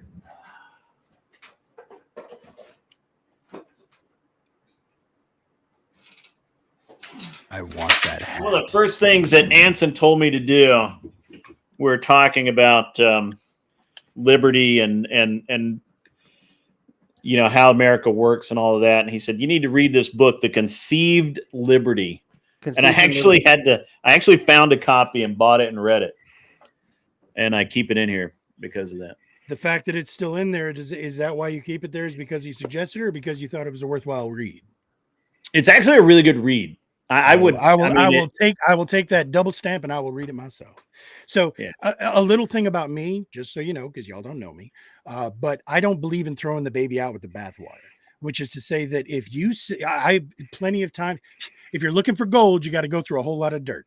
So again, sometimes somebody that I might disagree with on 95% of this shit, I'm still listening to that 5% because it might change something I thought. For instance, Mr. Alley Cat, maybe he brought me to my knees. So, and I appreciate you even more than I appreciate Anson, to be honest, because those are really, really good points. And I got to try.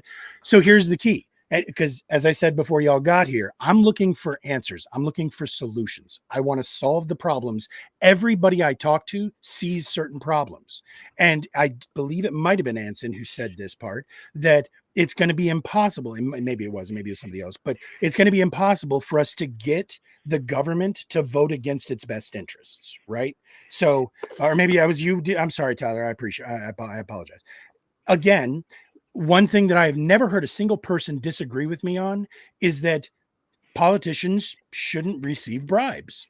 I've not heard a single person who disagrees with that, right? So why is it that we're never going to get legislation that inhibits Congress's ability to receive donations? We have that already, right? The problem you run into is soft money. Like for instance, if I'm trying to go on campaign and somebody says, "Hey, we've got this perfect venue, we'll hook you up, we'll set up everything, we'll bus everybody in, and it won't cost you a dime," is that a campaign contribution or not? Fair enough. Let me go with an even more clear-cut one that I've never found anybody on the other side of. Do you believe that politicians, while in office, should have the ability to do individual stock trades? We got to get that. Yeah, that's a rough one. Yeah, because that. Okay, so what's interesting, I have a friend from Canada, and he says that in Canada, no, they cannot. Like they literally have to freeze all their assets every single time they go to. Okay, but this is my. Didn't somebody sell their fucking peanut farm or something? Come on, man. So the issue that I have with that is that doesn't stop you for doing favors for friends. Sure. Right. And it doesn't stop you from what happens after you get out of office as well. Gentlemen, so I want to welcome to the show. I apologize. Yep. The legend, Casimir. How are you, sir? I may have surprised him because he was in the back for a while. I didn't see him. So, Casimir, you there? Okay. Casimir? He may also be having mic problems. So, because a lot of people have. No, he just muted his mic, so he's. I think he's around. Okay. Yeah, he's muted. Yeah. But no, and that's the problem we have. Yeah, he's got mic. We do have politicians who can do this, and there are a few out there who have fought to try to get this pushed back, but they get the same thing. And this is where but you're not going. You're not going to stop it, right? Okay, nope. So I don't do any stock trades, I don't have any stocks. But guess what? My wife does, or my husband does, right? How do you stop that? Like, or constant vigilance. Well, you'd have to maybe it's not them. Maybe it's an LLC under somebody else's name. So you don't think that the people that make the laws wouldn't just find a way around it? See, that's the problem with caretaker style governments, where people don't actually own the government as their private property, because they don't. There's agency problems related to the fact that they have really no skin in the game to pass this on to someone else, right? They're just temporary people that we put in place. They have enormous power and they abuse it because that's part of human nature. That's why communism failed, right? Because the political elites took advantage of the system and made themselves, into very rich people, right, at the expense of everyone else. And it's the same problem with the democracy or representative republic. We're not any better than the commies are here. Funny thing is, the first part of what you were saying sounded exactly like every communist in my channel. So I just because they're commies, just because they're commies doesn't mean they're always wrong. Ooh. Yes, how do you feel about Marx, Arson? Marx, economically, that guy's a moron. Yeah, he dialectical materialism. I mean that entire, it just doesn't work, right? I mean, you can't basically separate people by classes. That's not how human nature is, and everything that he thought of and conceived was destructive and didn't value human dignity and treated people as a means to an end, kind of like how democracy does by allowing people to vote. Do you believe that your monarchy should take power by the point of a gun? Well, yeah, all governments do. I'm asking you Yeah, specifically. of course. Your How else are monarchy. you supposed to maintain power? So then you are okay with other politics? Yes, he is. He is. He is, because he sees that as a natural reality. That's how our system works. It's a natural reality. That doesn't make it right, bro. You can, well, yeah, No, but you can't enforce something. You can't enforce something without force. You know, and that's the problem when you start saying what should be enforced, right, by an agency, organization, or an institution where they have a certain amount of power that no one else has, right? And this is why of all the things that were nice about democracy and all of the American pie and the hand holding and the wave your flag, we've kind of missed on this kind of thing, which is that these things are a natural attribute of any type of government.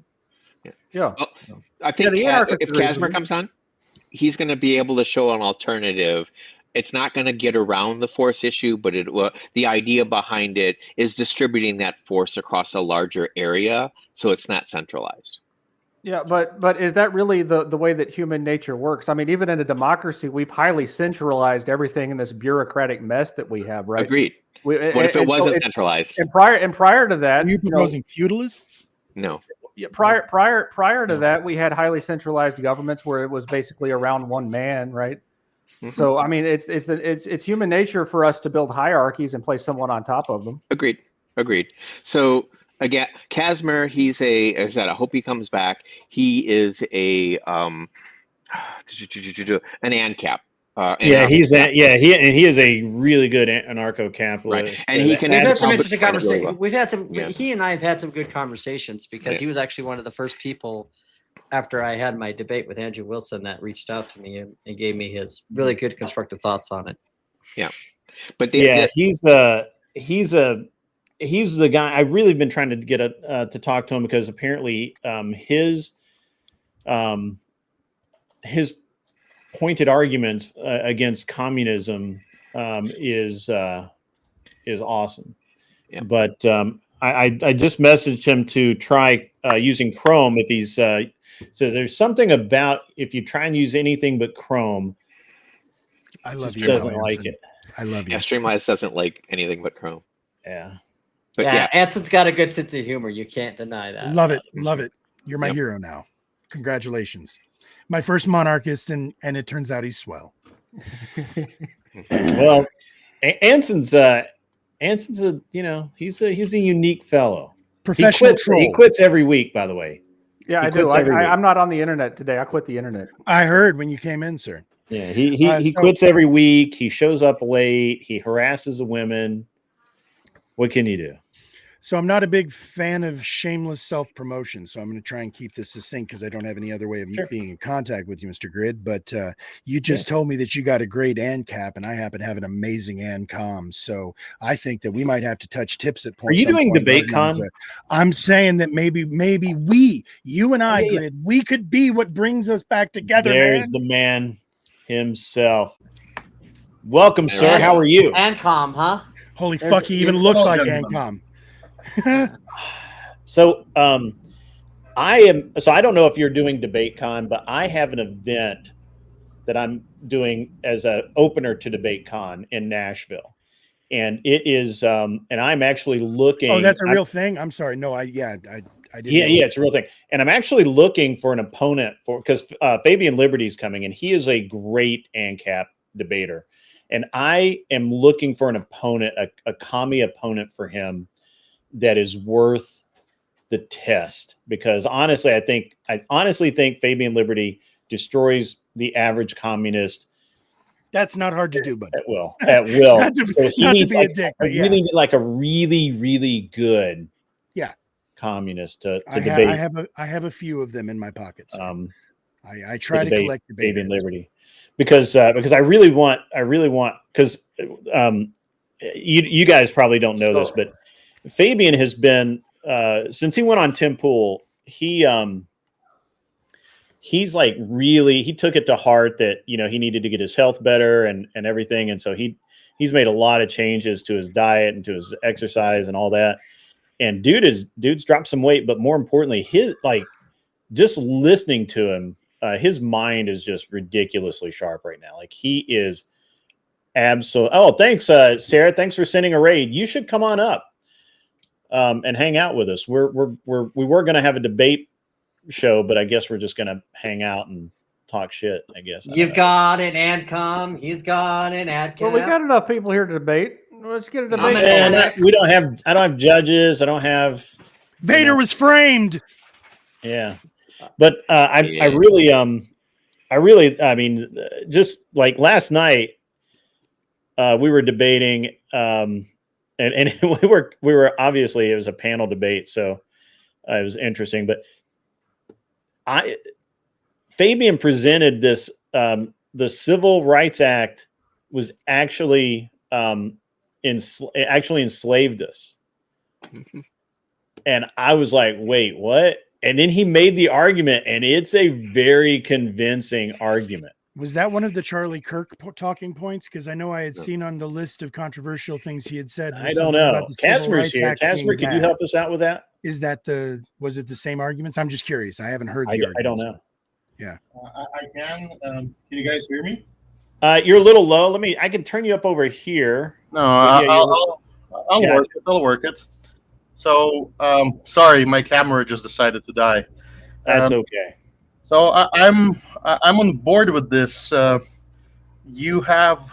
So I wrote a post how the United States had a second civil war of sorts, and I received some pushback, but I can give you the pillars of it. So in 1913, you lost your access to your savings because the Federal Reserve was established. Yes. And it basically created the groundwork for a monopoly on money and the replacement of money with currency.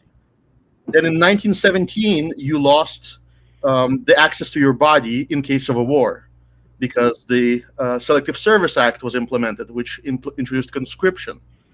Now, in 1934, your gold savings were entirely taken by the federal government. And everybody that resisted ended up in prison. So this was, again, warfare against other forms of savings in hard money, sorry. And then what happened afterwards, by the time that you get to, you are losing your last bit of freedom with the freedom of association. Now you are forced to associate with people who absolutely hate you. And this is done under the idea of liberation, forcible integration.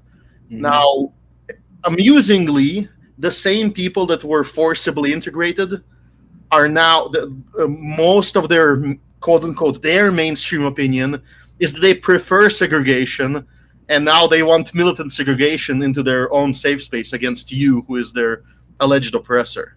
Mm. So it makes absolutely no sense. And how does it lead to enslavement? Well, very simple. Those principles lead to situations where you just cannot isolate. You can't even do that. You're not even allowed to run away to the woods and live alone. And the argument is not even like about, a travel desert. Oh, you must sell water for a passerby so he doesn't starve to death, or you must sell fuel to everybody so they can travel for the country. They're not even making that argument. You must bake the cake. That's the level. So yes, I do believe fundamentally. Hold on a second. I thought the guy didn't have to bake the cake. He did, but he's making the point. He's actually not making the point. The Colorado law says that if you're to conduct business in Colorado, you cannot refuse service to anyone. That's freedom of association. Yeah. The guy didn't have to bake the cake. You're technically, listen, I'll surrender. You're technically right. I don't really care. The idea is that on the level where it matters, on the level of institutions, you must accept everybody, and it creates this idea. Here's how it's actually used in law. Let's, remember. Let's say you have an outcome. The outcome is a certain group of people gets the brunt of the law. You know, they just, the law is just against them statistically. And so then you can argue in front of the court that potentially violates this law of 1964 because it alleges that the outcome is based on their protective characteristic. So they have legislated correlation being causation. And give me 1 second, Casimir. I got 2 things I got to do that you probably know about. Voter ID laws. Well, like I'm not a fan of voting, but hold on. Are you gonna say something good? Not a thing. Just give me 1 second. First of all, no, Naomi, I did not see the Flow State raid. If you were part of the Flow State raid, I apologize. I didn't see it come in. I was watching the wrong screen and it didn't show it. But welcome in. Good to see you. I don't know if we've gotten a Raging Tomato raid, but when we do, someone let me know. If I've missed it, I'm sorry. And welcome in, everybody. Have a great time. We normally would have a debate game show tonight. Unfortunately, we're down a couple of judges. We got started late, and we're just not going to be able to finish in time. And I'm not going to be up till 2 o'clock in the morning. I apologize for the disappointment. But we are going to have a good time because we've got a lot of really smart people up here. We're going to talk about some issues, and I'm going to let Casimir resume. I apologize for interrupting you, sir, but I do have to act as a good host. So please continue. Perfect. So can you still hear me? I had to switch some cables around. Absolutely. Yes. So I mean, a good example is a judge making this argument in. I'm pretty sure you can dig up the law yourself or ask AI to do it for you. There's this like a discriminatory outcome in voter ID in asking people to bring an ID to a vote, and because of that, the law gets struck down. Well, based on what does it get struck down? Based on this idea that was pushed in. Well, hold on a second. You said that they've mixed causation with correlation and used the Civil Rights Act as causation. But if you're going to file a suit, you know what I mean, you're going to have to prove causation. Nope. No, you don't. You actually do not. You have to not prove to file correlation. A suit, but to be successful. No, to be you just have to show correlation. You have to show that you're hiring that they're hiring a disproportionate number of X people. Okay, I'm going to double check that because I would think you'd have to prove that they actually. I do think that there's I don't know that there's such a thing as causation in some of these cases. I mean, pardon me. Causation. It simply is correlation. It is because it resembles the thing, and therefore it is. So you guys are claiming that they could bring a successful civil action against somebody based on correlation alone, not causation.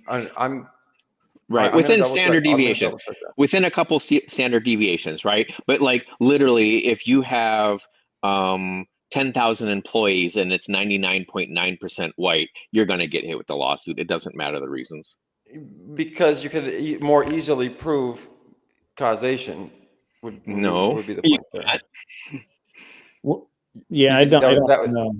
Okay, I'll look a little. Proving causation would literally say finding a hiring manager or some email that went around that says we will refuse to hire XYZ. That's the only way you prove it. Give me 1 second, guys. Vibe.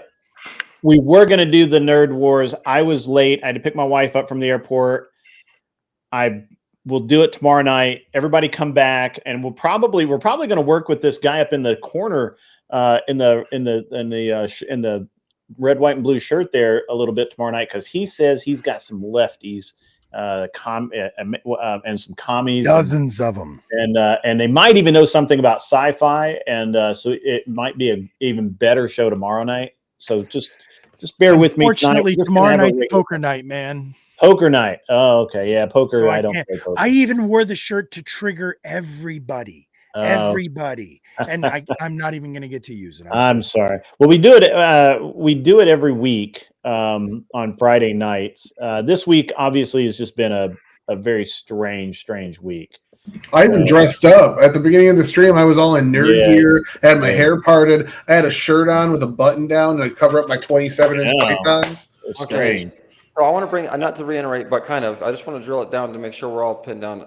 I am pushing back. I've double checked, and correlation is not enough. Causation must be proven. And if anyone wants to double check my work, case? Bringing in any 1983 claim, civil action based on discrimination, based on a 1983 claim, which would be a civil rights claim, 1983 based on discrimination.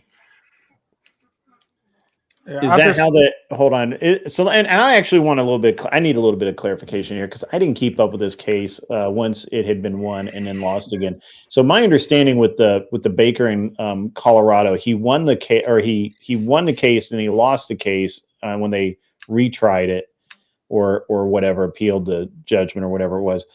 And then did he lose it again? I mean, did he win it again? I'm not sure. Do you not? Because I know of. I believe that if somebody comes in and says, "Hey, I want you to do this," even if it's so, I do remember that I believe the first verdict was that if you had grounds for an objection, a religious objection or lifestyle choice, whatever, that you were able to say, "No, I'm not going to bake a cake for X people," or "I'm not going to serve such and such." Well, actually, you absolutely cannot refuse service in like a restaurant or something unless there's a specific problem, like not wearing a shirt or not. It needs to almost be like a health code violation, right? So to clarify, what happened was that what he won under was the First Amendment. So what it was deemed was that actually creating a cake from scratch, like custom cake, was an effort of creativity and self-expression. So if they came in and said, "Hey, you can, if you want any cake that's already made off the shelf, like standing in my thingies," he would have to sell that to them. But for him to actually create it from scratch, that's where he was saying, "No, the First Amendment prevents me from expressing my creativity." That was the original point of contention, right? Is he said that they could buy a cake, right? But for him to make a special cake, which I guess was a wedding cake or something, because it was the decoration of it. To back up Steelman here, I'm reading right now. The Supreme Court established that there needs to be a but-for causation of protected characteristics in order for you to file a 601 or 602 discrimination case based off the 1964 Civil Rights Act and 1991. This was established. Excellent. In a 7-2 decision, in a 7-2 decision, the court ruled that the commission did not employ religious neutrality, violating Masterpiece owner Jack Phillips' rights to free exercise, and reversed the commission's decision. The court did not rule on the broader intersection of anti-discrimination laws, free exercise of religion, and freedom of speech due to the complications of the commission's lack of religious neutrality. Now, real quick, just because there's what you were thinking, didn't they revoke it or whatever? There's a tied similar.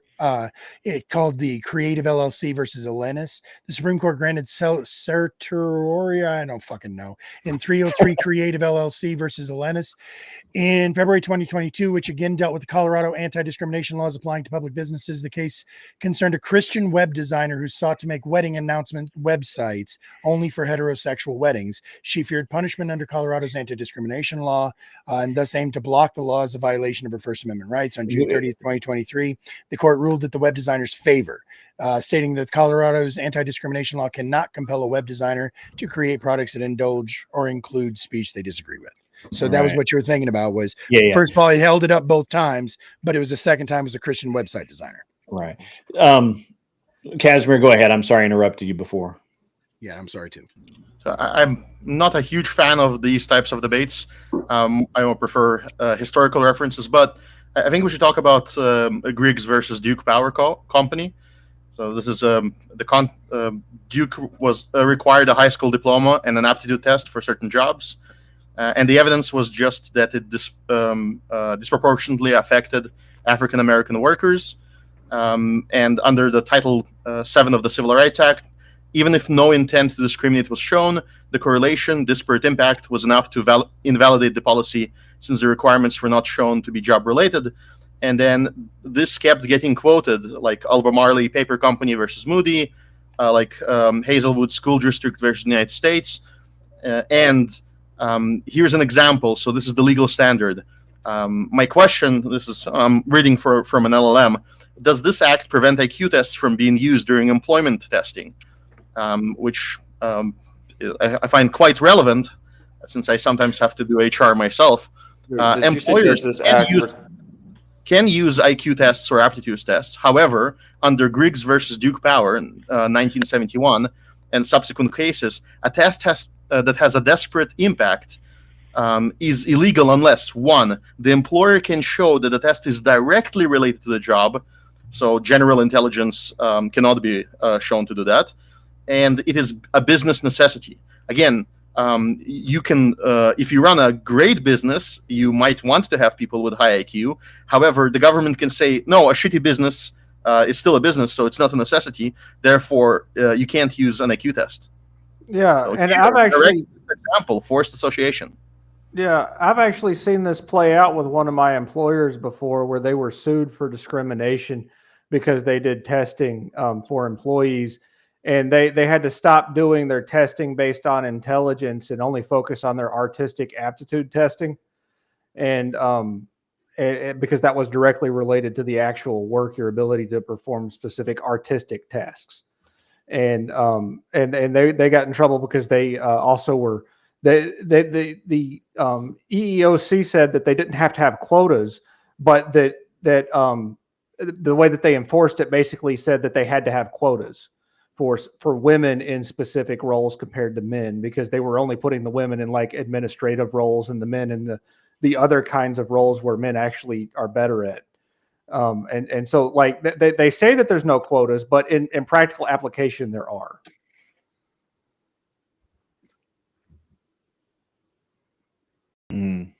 Yeah, they left. They'll be back.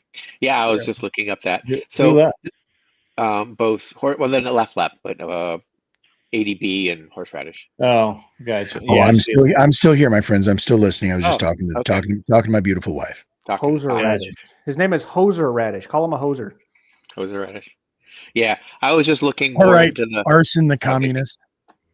And I'll admit that there is the causation. There, the legal arguments against is just saying it's probably the weakest form of causation you're going to find.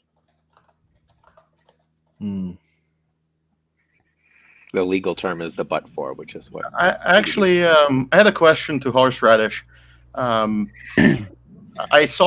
heard your previous exchange about the U.S. Constitution and the Federalists, and I wanted to ask you a question, a historical one. So I don't know if you're aware of the history of Rhode Island, Horseradish? A little bit. Refresh me. So the quick refresher, yes, and to the audience as well. You can look it up. Actually, I want you to look this up. This is a great bit of American history.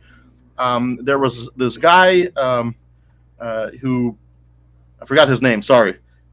So basically he lived in another state, I think maybe Maine, and there was some religious persecution. So he decided, and he was pretty well off. So he decided to grab his money, grab his savings, and find a new place to live. A very American sentiment, go into the woods and start your own place. And so he basically was the founder of Providence, Rhode Island. And the way he founded it is he purchased it from the natives. Now, the natives, after various plagues unrelated to this man, had an entire area that was almost totally depopulated. And he offered them money, and they just said, it's yours. And he has the deed where you can see the historical document now online. You can find it, and it has the signature of the chief. So the only previous tribe that had any claim to the land just gave it up for cash. And that's how the state was founded. Now, this state participated in the revolution. And then after the revolution was secured, I think less than 20 years later, they were asked to vote to participate in the Constitutional Convention. And they accused the bigger states that this is an effort of centralization, that this is an effort in king-making, and they said no. not once, but they voted no multiple times. And you can read in the history records a whole record of gradual escalation to the point where the big states started blockading them, pushing them, forcing them by all possible means and methods to force that vote. And the way the vote was bulldozed is by military units being moved to the borders of that state. Direct calls for violence in the basically at the time the Confederation against Rhode Island, where state contractors, so people who got government money, were pushed to boycott that state in particular, and business owners were punished if they were trading with them, and all of that pressure escalated until in what was probably like a midnight vote, one of the cities on the coast, the major city, caved in. Give me 1 second, Casimir. Thanks for the raid, Sarah, the Raging Tomato. The link is pinned. Sarah, if you'd like to come up, or if anyone else comes up. Normally, tonight is a debate night, and we would be doing a sci-fi short-form debate. However, we got started late, and so it turned into just we're kind of bantering at this moment. We're not really debating. I don't know what we would call it, but it's a great discussion. We're listening to Casimir, who is a genius, I think, and we're having a great time. So, ladies and gentlemen, enjoy the show, and if you want to be a part of it, the link is pinned. I don't often do that, so Sarah's really not. I've never been on her show, but every time I've interacted with her on here, she is very nice and cool and down to earth and chill. It's just Horseradish got to see last weekend. You get me on the show where people start yelling and get nasty and toxic, and I turn into a trucker. Yeah. You don't want that. You want to keep me on data. Trust me. It's interesting. I've met Sarah in person. Sarah is short and very nice. I think she's a nice person. I have no problems with Sarah. I think she's wonderful. I think that what she's doing, while I think, there are probably some people out there that feel a certain way about it. It's irrelevant. And I really am glad that she rated us. And I consider her a friend at this point. So, So now that we're back on this subject, though, kind of going back to this whole part about I'm sorry I interrupted you again, Casimir. I really do. I don't mean to do that. I just I have to. I want to jump onto the gerrymandering thing real quickly, because I don't think you can end something that's in the Constitution. These rights are up to the states. What you have to do is give them some incentive to pass it. You can say we go in there and burn the torch, but why are Democrats going to vote for a policy that hurts their numbers in the House? We can already see now they're cheering on gerrymandering. They're like, yeah, we're the good guys and we're gerrymandering to save America. Hell yeah, so when put in that situation, you have to give them some incentive. So I made up a housing policy, and the people that don't like government are going to hate it. I know Anson's going to fucking hate it, but it's 1% government-backed loans to first-time homeowners. We start moving people out of cities using tax cuts for certain businesses around particular skill sets, and we build kind of like what Hershey did and kind of like that guy around outside of Chicago did in the late 1800s, and you build like a city that's around this particular unit of 3-4 potential skills that maybe work together in some way and usher people out of the city. That way the cost of rent in the city goes down, the cost of buying in the city goes down, and thus the cost of assistance for those things, it goes down substantially. You can reallocate that money as well as homeless money and things like that to this plan, pushing people out of the cities. And then when they get that government money to get those loans, you have the clause, you have to sign away some of your permissions of your voting structure to allow. Have you been cheating off of China's homework? Is that what you've been doing? No, Tell me where to sign it. Tell me where to sign it, man. I've been making this up. I've had about 30 different political streamers and one guy that works in business city planning, all helping me. This is all my original policy I've been making up. Beautiful plan. Please do, Kissy Cat. That would be awesome. Yeah, I like your plan too, man. Stalin would really be proud. That's like a reverse 5-year plan. So yeah, I mean that's very emoji, Soviet. right I'm a huge fan emoji, of things that left cause people to pointing starve and finger emoji. misallocate resources because it's not capitalist and therefore it's wasteful. Y'all So, heard yeah, it here. That's what monarchists let's waste believe. people's money. Let's do that. Casimir, what do you monarchist think of? I would love to hear your opinion on this.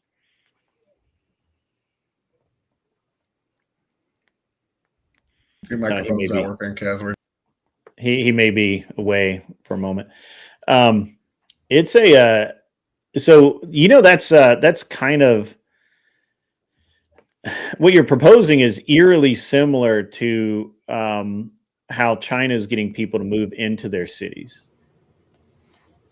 I get that, and I understand. Hitler owned a dog. I owned a dog. That doesn't mean I'm Hitler. We already give this money to first-time owners. We already have all these things in place for first-time homeowners. I'm saying we consolidate it. We make it a 1% loan, and you can even allocate those loans out to a private company. We can say, like, "Hey, banks, these first-time homeowners, we're going to give them something under the lower." I think that's the way it works now. Yeah, I think what I don't understand, Tyler, is you're using the argument that we're already doing this for first-time homeowners, so let's do it to distort the market of how people would associate with one another and choose where to live, right?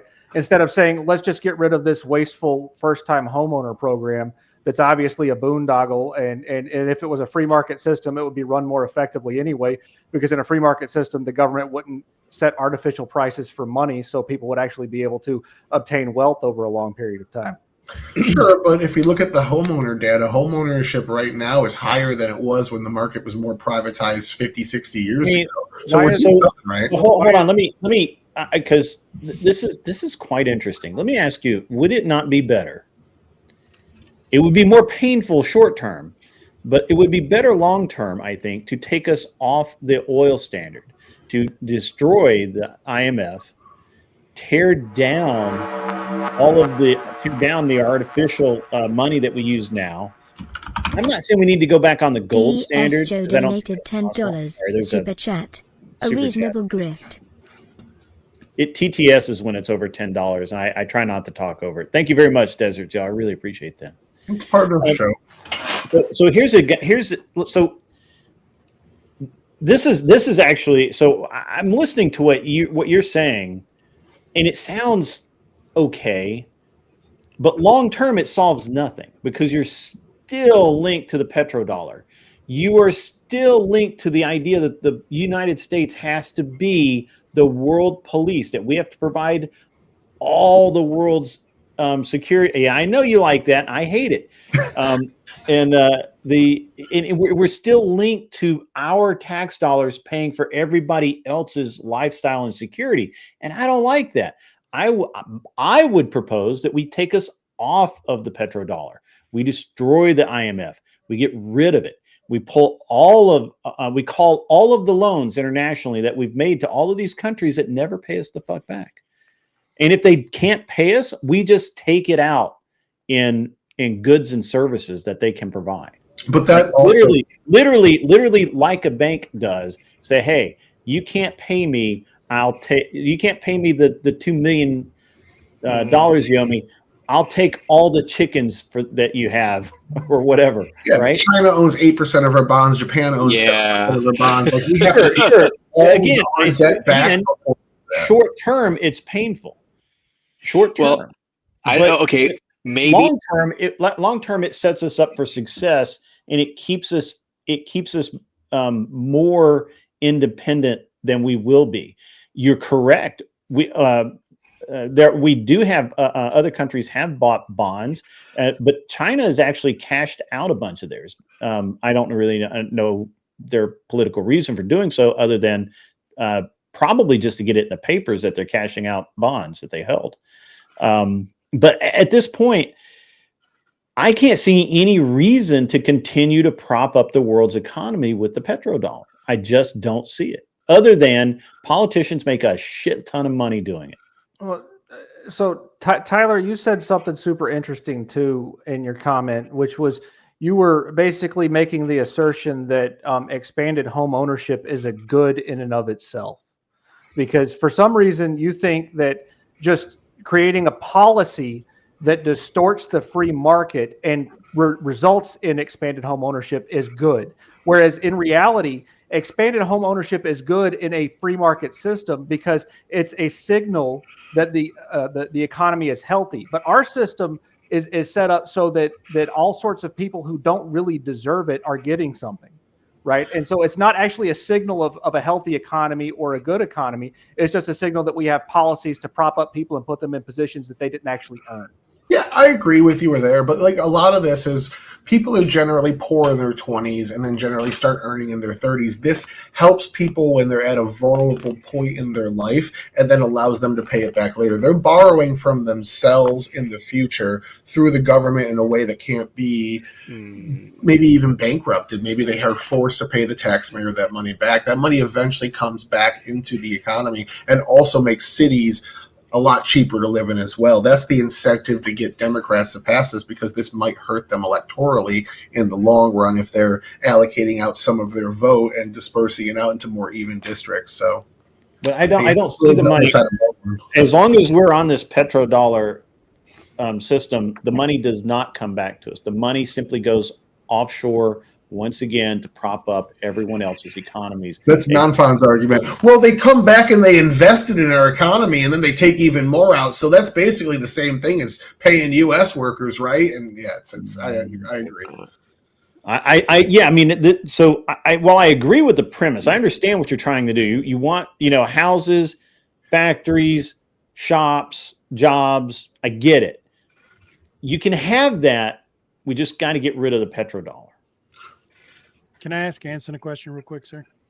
I'll take that as a yes. So do you not buy into the idea that people having houses has them bought into the economy? Like, do you not think that having some sort of stake in the game, some sort of like actual meat on the table might make them more engaged in a community? Of course. Yeah. Usury creates slaves. Yeah. Yeah, that's not the argument. Never a good straight answer, dude. You were the most pivoted, like pure. No, you're right. Having people in debt in a system where they have to pay interest to banks that are basically regulated to the point. I'm sorry, is that what I said? Yeah, yeah, you are. You're talking about the system that we have, which forces people into debt slavery. Very simple question. Yeah. No, I'm a huge fan of debt slavery. I'm answering your question by mocking its stupidity with saying that it's usury and it's immoral. That's what I'm saying. Right. So again, you do not believe that people owning property gives them more of a stake in the outcome of the community. Yeah, in the form of debt slavery. Yeah, it's a stake. Yeah, it's a bad stake. Okay. Is it? Okay, no. Okay, no. I think a more honest answer would be if you're given a car because you're 16 and you just got your driver's license, your parents give you a car, does that give you more of a stake in driving? No, but if you have to go and put your own labor and time. That's his point. Right, but if you have to put your own labor and time into they didn't earn the loan. They didn't earn the loan, so they don't deserve it. Okay, wait a minute. Maybe I misunderstood the conversation. Oh, no.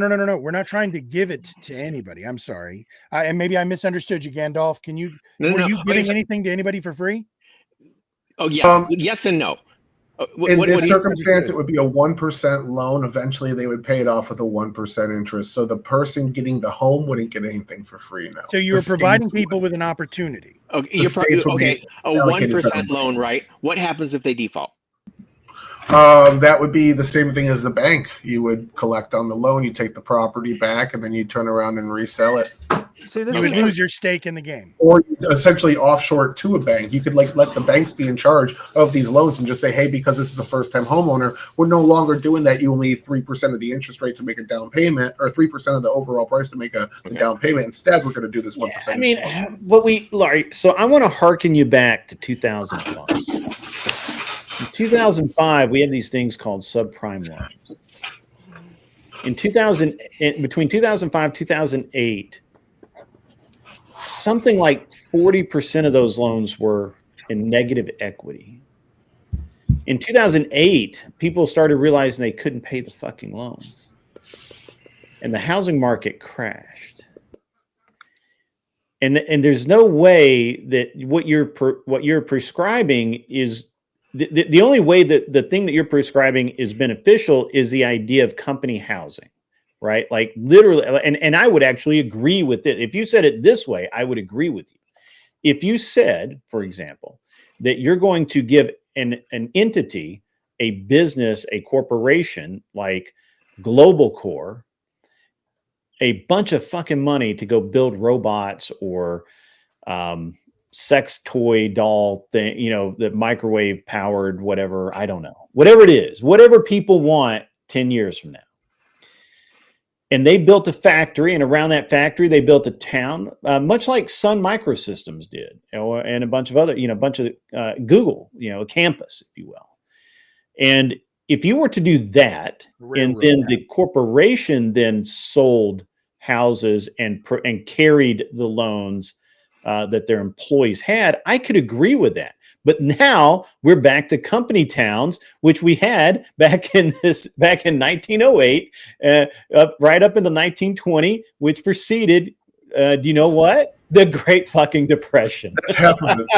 Everything I said is half of it. You are 100%. So again, but we're going to see something much worse than the Great Depression because we keep using the petrodollar to prop up our economy so that politicians and some corporations get very wealthy off of this, and the bill never comes due, and we just keep increasing the debt. And this is a problem with the petrodollar and the IMF. We, the United States of America, the people that we elect, will literally destroy another nation's economy to protect the petrodollar, because if the petrodollar's value changes in either direction too much, it fucks our economy. So again, short-term pain of getting rid of that shit and rebuilding our economy into a model that is functional is way more preferable than anything anybody else has suggested. I used to not think that. I used to be a pro-petrodollar person, but when you look, the more you look at it, the more you understand that the only thing the petrodollar does is ensure that the United States of America is permanently indebted to oil-producing countries, permanently. And we cannot, we should not allow that. Just as Americans, we should have, it literally should offend basically everybody. What do you propose as an alternative? I think that we need to go back to our currencies similar to the way the British tried to do Brexit, where they went back to the pound as their main monetary unit and got out of the euro. They did it very sloppily in the traditional British manner, thought that they were smart, weren't really that smart. I think that the US dollar needs to be based on something. I disagree with it being based in the petrodollar. Now here's the thing.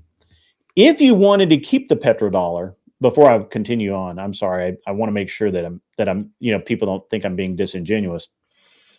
If we wanted to keep the petrodollar, what we'd have to do is the United States of America would have to become the major oil producing country and resource on the planet. And we would have to stop giving back oil fields that we take in war back to countries that hate us and allowing them to profit off of our young men's lives.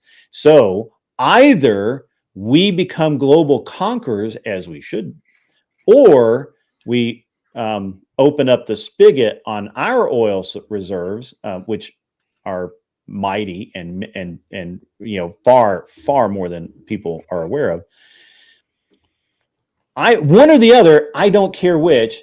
Personally, I say we just become pirates and keep the spoils of war. And I don't really care about the optics.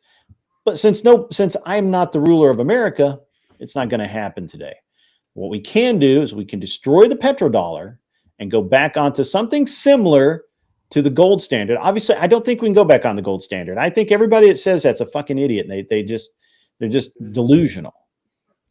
But are you trying to sell us Bitcoin here? No, I don't. I think cryptocurrency should be destroyed. I mean, I don't believe in cryptocurrency at all. All that does. I honestly, at this point, don't drink the Kool-Aid. Yeah, honestly, I believe Bitcoin is the ultimate CIA troll. I'm beginning to really believe that because everybody thought Bitcoin couldn't be traced. The second you connect a Bitcoin wallet to any web service, the feds know exactly who's got it, exactly where it is, and exactly how much you have. Like it's worse than cash. Like, I mean, it's like it's the dumbest thing ever, right? So, like it's dumb. Grid, So I agree with you that the petrodollar has problems, but if you look at the history of nations that were the reserve currency that were no longer the reserve currency and what happened in those countries, it was an economic devastation that those countries didn't really recover from, right? You would almost have to go to a totally different system, and there would be lots of pain and political turmoil. It would be short-term pain. Well, there would be short-term pain, but wait, what was that? That was his pet raptor. Yeah, I think there'd be short-term pain. I don't deny that. I think it would be. I think for the first problem is that we are so used to having this idea of the debt doesn't matter. There's literally if you go talk to anyone on the most people on the street can't even tell you what the national debt is, and they don't care. And they don't care how much how much money we're spending that we don't have every year. They don't care about any of it because why? Because it doesn't affect their lives directly. As far as they know, obviously it does, but they're too stupid to know that. Or no, pardon me, they're not stupid. They're ignorant. They don't know, and they don't want to know. They don't want to know. Yeah, 37 trillion. Yeah, I know Anson. Because you're a monarchist and you think that, when the system collapses, the strongman's going to have to come and fix everything for everybody. So right. But this is where we're really at. Like this is a, at the end of the day, first of all, the first step would be to start educating Americans about actual finance, that wealth is not a zero-sum game, that we create wealth. We create money out of thin air every fucking day. Every time a cow's born, there's more wealth. Every time a boat goes out and catches fish, they create wealth. But if you ask the average American, if that's a zero-sum game, that if Steelman gets $100, and obviously that $100 came from me, or a portion of that $100 came from me because we're just moving a fixed sum of money around on a board. If you ask some average American, they probably actually believe that, when that's absolutely false and not true at all. But the mythology of that has to exist for the people to sleep at night. I'm sorry, I didn't mean to go into monologue mode there. I apologize. No, can you explain what you meant by that? I didn't quite get what you meant by that last part. Do you understand what a zero-sum game is? I mean, I do. Sure. I mean, yeah. So what okay. Well, money's not a zero-sum game.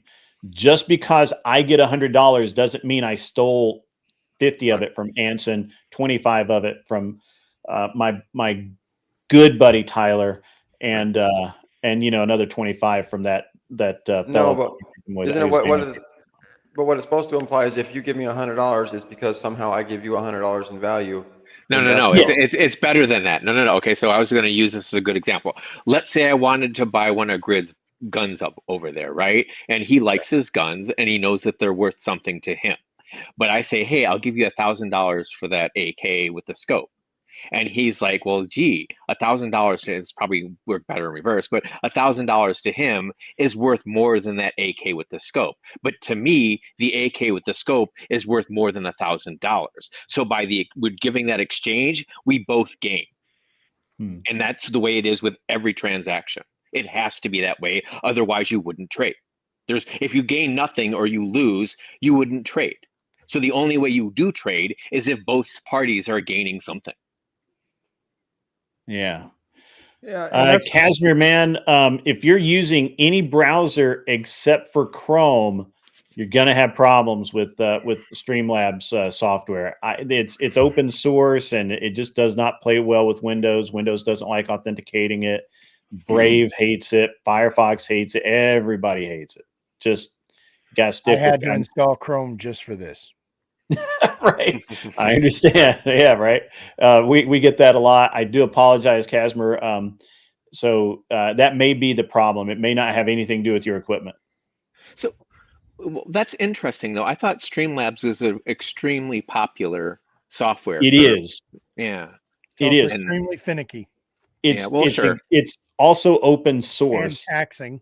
Because it's open source, companies like Windows hate open source. So, they just Anson, do. Can you respond to Alley Cat's point? Yeah. I'm sorry. No, I didn't. But Anson, did you have a response to Alley Cat's point? Because it was an interesting take on it. Not really. Y'all don't understand that. Well, Alley Cat made a good point, and basically, money is an invention that streamlined bartering and made the subjective exchange between people in voluntary fashion more efficient. But the problem is when you have a system like we have where we're printing money, you have missed signals where people think that their money is worth something that it isn't, and they end up getting a less good deal over time. And that's why, the Cheetos you get in your bag is like half the size that it was, 20 years ago. Sure. Is because we're basically having our money stolen from us without us really noticing. Yep. And it's disgusting. And one of the symptoms of a failing empire, and I can't wait for it to crumble. Okay. Well, I came onto Grid's stream one night and showed, I think that I wasn't able to show the graphs, but I did that with Rob Norris. And so if you look at the common golden bar, which is 2,400 troy ounces, which is about 25 pounds, back in 1905, that was worth $7,600. Today, it's worth $1.47 million. So in terms of gold bars, that same gold bar that bought you a shitty house in 1905 buys a pretty nice house today. Same frickin' gold bar. So it's not the stuff around us that has decreased in value or is getting as much. It's that our I did not do that. I did not do that. That's fine. I'm sorry. I just to point out that the money is what's deflating, which is where Casimir was starting to talk about with, getting the Federal Reserve, getting having the government take all of our gold. Basically, when France said, "Hey, we want all these bank reserve notes that you gave us that said they're good for gold. Well, we want to turn them all in and get our gold back." And Nixon basically said, "Nope, that's not going to happen anymore." Right. So that's what's happened. And then ever since that, the Fed basically money printer go burr. And they had a bunch of people called MMTers that went around saying, this is the greatest thing. It's the best thing for the economy. And they were full of shit. And now we're suffering the consequences of it. We're basically, again, the same gold bar that bought a shitty house in 1905 buys a really decent house today. It's not. I'm going to be distracted for a minute. So you guys just carry on. Okay. So is that because the cost of building a shitty house was greater, and there are more efficient means of building that makes the gold actually stretch a little bit farther because we've improved building practices? Not necessarily that the change in value of gold hasn't really happened. It's more that there's a change in value of the money, right? The exchange of gold to dollar is not the same, and I think that's what your point is. Right, that's the point. So yes, technology has made it much easier and cheaper to build bigger and better houses. One of the side effects of making that money printer go burr is that the misallocation of resources causes investment into technology, and that's actually one of the side effects. And excessive building, like skyscrapers. You can go back and look at the data for the largest skyscraper records in the world, leading to a situation where there's a misallocation of resources and a economic collapse shortly after the largest skyscraper in the world was constructed. That's actually been studied before, because what happens is people get all these mixed economic signals because they think that their money is worth more than it is. They think that the economy is booming, and so they go out and do all these massive capital outlays. but it's actually wasteful because they're actually doing it in advance of a economic downturn. And a bit too, and what we've been discussing is that you don't want to hold on to money. Like, again, if I'm not saying you should have done this, but like if you just put your money in gold, it would have appreciated over the years.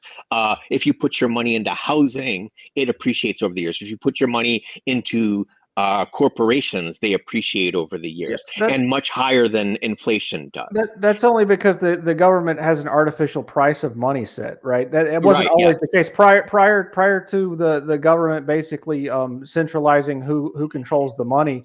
You could hold on to your cash, and it would increase or decrease in value based upon what the market was doing. You didn't have to be a sophisticated investor. Right, that all disappeared in the 60s. Yeah, well, no, was it 1913, 1914 when they started the Federal Reserve Bank? Sort of. So what ended up happening is that he's right that the Federal Reserve was 1913 or 1913, and then there was what was the other thing that he was mentioning? I'm trying to remember the dates. The issue is that the dollar was pegged at a certain number of gold. Like original currency, gold itself used to be divided into 8 bits. Like that was what, hey, I'll get you 2 bits for that. What was that? That was a quarter of an ounce of gold. And so what ended up happening up until about the 60s is that the United States was still on the gold standard. So that $20 gold bill or $20 gold note or treasury note was worth X amount of gold. So that price kind of remained flat for all that time, or relatively flat. I can show you charts if you really want to see this. And it was basically in 71 when we basically said fuck you to France, then you just start seeing the chart just boom, like way up, like go up. And the more they realized they could just print money, the more it just went up and up and up and up.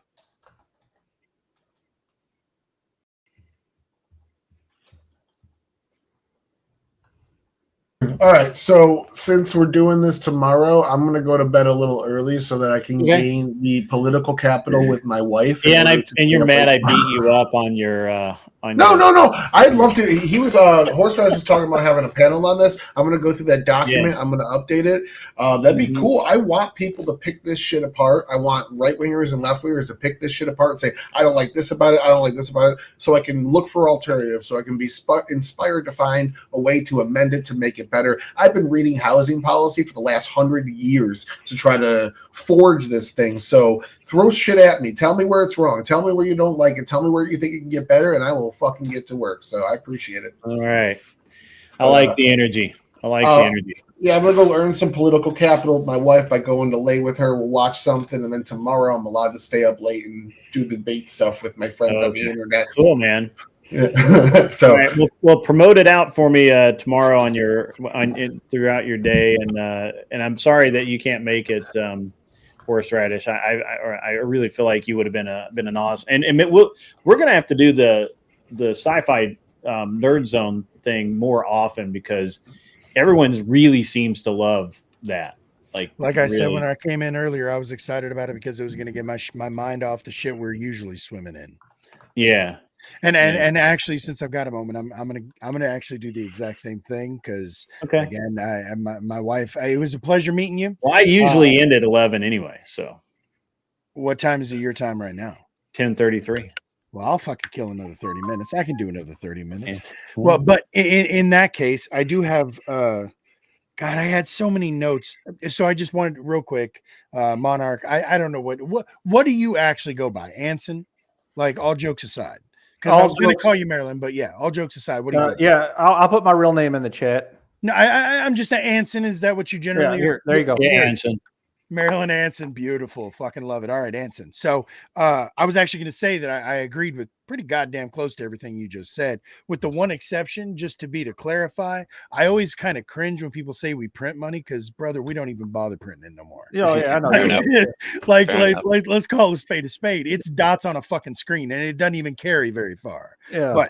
But that said, it was absolutely what you said 100%. And this is one of those horseshoe things where everybody seems to agree on certain things. And what you just talked about, like both sides of the fence, fucking nodding along. So I just wish we had more of that. Yeah, no, I'm a big fan of Austrian economics. I understand. Like, I'm a realist, man. You know, I'm not one of those pie in the sky, you know, commies that believes in utopia or whatever. You know, you can't just, you know, make paradise with a printing machine or a computer. You know, you got to actually earn it. And if there's no value exchanged for your money, then your money isn't going to be worth anything. It's not that difficult to understand unless you're one of the people in power trying to buy favors for votes or whatever. So the thing is, just because we might not be able to attain that utopia doesn't mean we should stop trying to get as close as we can to it. And at the end of the day, if we can help more people, if we can work together as a team, like I feel like we did when I was a kid in the 80s, like I feel like once upon a time, there was at least some sort of a sense of we're working on this together for good or bad. And I just wish we could get back to that. And maybe I was just naive. Maybe I was just a fucking doe-eyed idiot kid. I don't know. But I felt like back then there was a sense of unity as an American. That if you lived here, it's like, look, I don't agree with you. You don't have to agree with me. Ultimately, we just got to swim in the same pond and not shit in each other's end. Like, that seems all right. Now, agreed, there are plenty of people who have decided to start shitting in there. It's just shitting in my water. And I don't appreciate that. And I think everybody I talk to is like, yeah, no, I don't really dig stepping over piles of shit when I'm going through Seattle. Like, nobody likes that. Literally nobody. The question used to be, how do we fix it? And nowadays it seems, how do we pour more gasoline on the fucking fire? Yeah, you talk about acceleration. Donated $10. Basically the worst kind of human. Clearly unaware yeah, of the well, we don't have to do manifestation. acceleration. Rolling on the floor, laughing emoji. But anything that is contributing to it, I think we should cooperate as a team to get rid of and to fix, instead of just throwing our hands up and shrugging our shoulders.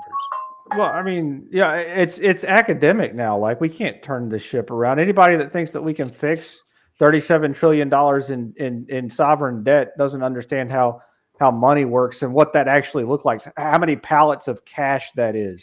My understanding from the historians that all of that, people who think that matters don't know how important those guns and missiles and airships we have are. Yeah, so we've been misallocating we've been misallocating our resources into a war machine for decades now, and if we continue down the same route where we're spending a significant amount of our GDP on then nobody's going to come calling for a debt. Yeah, instead of our capital infrastructure, what wins wars is not your military; it's your ability to last longer than your enemy, right? And the reason why we did so well in World War II is because we didn't have this massive military infrastructure leading into the war. We had a massive infrastructure of capital that was privately constructed that we were able to convert into a massive war machine, right? And we had abundance. And that wasn't caused by us spending for decades and decades on these, you know, government contractors who are basically getting fat off the taxpayer and stealing from us, right? We have a really weak military right now compared to what we could have if we stopped spending so much damn money on it. It's an old statement. That's what happens when you let the accountant start playing. That's what happens when the monarchist start. Okay. So he's a monarchist that's an accountant. Oh my God! Really? You want to count the king's gold, bro? Yeah, that sounds Jesus. Fun. So push back with Horsch. Would you agree that? Oh dang it! The Elon Musk thing. Doge was a good organization because they were seeking to try to. In concept, yes. In action, in execution, fuck no. What did they do wrong? I would literally, I not to be a meme, but everything, literally from start to finish. Give me one thing. What you mean? What is the thing that I give me one thing. One thing they did wrong. Okay, so full disclosure, I have the memory of a goldfish, so it would take me a second to think off the top of my head. You caught me flat-footed, or I would Google it. My first off the cuff, and so the details might be exactly wrong, and so forgive me if I'm off. But as an example, I know that there was a specific, I don't remember which organization it was, where they did a blanket cut and got rid of everybody, and then immediately had to urgently start hiring back specific parts of those. And I believe they were See, like I said, I don't remember if they were researchers or they were developing something or they were in charge of something. So Yeah, again, I remember. Okay, so that's just off the top of my head. That was the first that comes to mind. So do you think it's fair to sit there and say throw out everything and then figure out what's broken and then bring that back? No, That's not a at fair all. approach. Why not? Not at all. Okay, let me read this super chat. What you guys think for a minute? $5 comes in from Sarcastic Saint. Grid, do me a favor. Could you bring up Marilyn because I need a good laugh for the next 5 minutes. Steelman and her together is comedy gold. Thanks. I was gonna Go ahead. I was gonna interrupt this a minute ago and be like, shouts out Marilyn. You know, let's get her up here. Let's go, Marilyn. Well, I mean, the link is pinned, so I can't. You can lead a horse to water. No, I'm telling her. But you have Marilyn, to literally. Sometimes you got to hold them under. She only does what I tell her to do. And Marilyn, I'm telling you, hit the link and get up here. Otherwise, you're getting a spanking. There is another super chat. You had another super chat, Desert Joe. So that was a TTS. Okay. And so what happens there is, it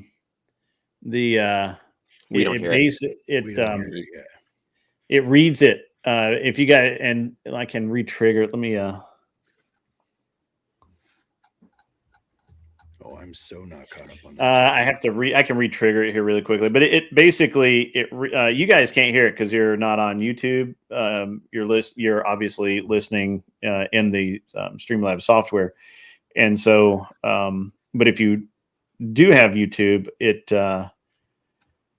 it's very good about. You have this really nice English lady accent thing going on. DS Joe donated $10. Super chat. Anson is clearly unaware of the power of manifestation. Rolling on the floor laughing emoji. Yes, Anson is clearly unaware of the power of manifestation. That was very funny. So I re-triggered it, and the TTS read it, and that's awesome. Yeah. So, anyway, you guys can go back to arguing now. Sorry. Yeah, I just Hoser Radish. I'm like you, bro. There was a point in time when I was like all gung ho, like United States. The way that the Constitution's framed. It's enumerated rights and principled. I think is the term you're using. Yeah. I bought used to be all principled. Got it. Yeah. I drank the Kool-Aid for a really long time. I mean, my ancestors fought in the Revolutionary War. Mine too. Yeah, and so and I was raised with that, that sensibility. My two of my brothers are veterans. My father's a veteran, his father's a veteran, his father's a veteran. It's part of my heritage. But the only problem is that when my brothers got back from war, and our government basically just said, "Oh yeah, all that savagery y'all just went through, we're just gonna give that back to the people that we said y'all were fighting against because absolutely we have no place." So the American government, like in the 1800s, they did really awesome things, right? They did hegemony. They took a lot of land. They quelled the savages. But today we're a bunch of pansy ass. I can't say that word because it's TOS, but we don't have the moral authority to be able to act the way that we did 150 years ago, right? Like you got to update your thinking to what America is today and not what it was at the founding, which was a more moral and just country, right? We don't deserve the country that we've been given anymore, right? Sir, do you believe that humans should give in to their base instincts, or do you believe we should try to rise above them as humans? That humanity is defined as our ability to achieve greater than our instincts. Yeah, it is if you have the kind of culture to be able to sustain that. Why do you have to have an if? Because I'm a realist, right?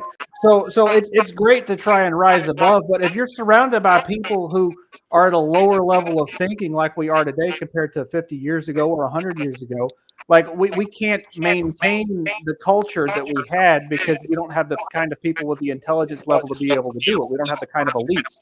Marilyn, you're getting a lot of feedback from your. Are you? Yep. Yeah. Also, try not to look so excited. It's if we don't have an aristocracy that's capable of shepherding the lower class, then our culture is going to fall apart. And aristocracy is weak, right? I mean, we got like, Tucker Carlson, he's out there, he's part of the aristocracy, but most of them aren't like him, that they're not like Elon Musk either. They're a bunch of leftist weirdos, and they're basically setting the tone for our culture. And it's a really bad tone, and I think that it all just needs to come crumbling down. I'm not an accelerationist. I'm just sitting here saying it's just going to fall apart. I mean, we don't deserve what we have. We haven't earned fight it. against that. Yeah. Well, yeah, you can do that. I mean, I spent 10 years doing political activism because I drank that Kool-Aid. I'm done with it. And unfortunately, that's what's wrong with America today. Yeah. Well, take the black pill, man. You can sit back and relax. It's fun. I don't take pills, man. I just go for walks. Yeah. Smoke a lot. There you go. Long walks. Marilyn. Again, Marilyn, how are you? I'm good. I'm well. How are you doing? I've had a pretty good night compared to the rest of the week, and I'm everything. I'm in a much better mood, and it helps. My wife is home, so Yeah, this has been a good discussion for sure. I like the back and forth, not fighting, but actually like trying to be productive. So that's awesome. Hey, Greg, Marilyn's been ducking a debate with me about God. She was supposed to debate me yesterday, and she ducked out of it. Oh, I remember that. Yeah, she's been hiding from me. I need you to set up a debate. I did not duck out at all. I did not duck out. You ducked out. You quit the internet. We're supposed to reschedule it for today, and you quit the internet. Remember? He's been on the internet all day today. So yeah, I think we're all gods and kings and queens, and everything should be free. Sorry. I believe the technology already exists to turn this world into a thriving oasis. And the problem is the gatekeepers. The problem is the elites that want to hoard and, waste all this stuff. What was that? Hey, Anson. I didn't do that. Oh, Anson did that. Anson has access to the back room. You wanted a little close up. Is that what's happening? Yeah, that's what you did. Sorry about that. Oh no, they dragged me up here to say that, I guess. Yeah. Well, Steelman's now being very quiet. Steelman, where you at? I just heard a lot of drama in the comment section. I just wanted, or like in the chat. They're always dramatic. I wanted to hear you clarify, Marilyn. I wanted to hear you clarify like what they're all talking about. Like I heard you on Rob's panel. I saw that debate a little while ago. Verbal combat. Speakeasy. Yeah, when I debated Rob, you saw that. Yeah, okay. You watched the whole thing. Yeah, pretty much. Because Jim Bob wouldn't play the whole thing. He had it up there, but he didn't. No, I follow Rob. So I watched it from him. Oh, okay. Yeah, I like Rob. Rob's a great guy. He's very articulate with things. He's a very good guy. Right. Yeah, he is. So, Marilyn, your ideology is basically anarcho-communism because you're all like, kumbaya, we can all get along. Let's not have money, and let's all just sort of give everybody the fruits of their labor and not necessarily make them work because everything's free, and we have this technological post-human oasis that we've created for everyone. That's very anarcho-communist of you. Gandhi would be proud. I'm sure he would. Yeah, that's pretty close to it, I would say. I don't want to label it things, but oh, you don't like labels? No. So you don't have a label for yourself? Like I know that you've said that you believe that yourself and everybody's God. So what is your label as? Like your religion? I don't have a religion. I'm Mother God. Okay. I'm exceptionally interested in who you consider the elites to be. If you're God, We're all God. Oh, Who are the elites? It's Who are definitely the Jews. It's definitely the Wait, what? Jews. It's obviously the Jews. Why would they? I mean, if they're God too, why are they elite? No, they I feel like the people that are in charge that claim a religion honestly are godless. And they believe they're God, but they don't know who God is to even claim that they are God. So How do you see God? Is it like peyote or what? Yeah, that's what I want to know. Religion is the most dangerous weapon that humans have created. It is. It is a weapon. It is a weapon. And all religions, it's like a black person pulling the race card. They just think they're better than you because of whatever class of Still really fine interested place in what you they put consider the themselves in. elite. Huh? I'm still really interested in who you considered the elites. Well, anyone trying to control or manipulate other people, the people that are at the top that don't care about money, they care about power. And Well, I mean, you don't have to have a lot of money to care about power. I mean, very poor people tend to actually care more about power than money. right, but it would be the people that are in charge of making the biggest decisions, whoever the top person is at the top of the food chain, that their boss and their boss and their boss reports back to the ultimate boss, because it is a system set up like that. I mean, we're basically run by a bunch of committees now. So would the committee be the elites?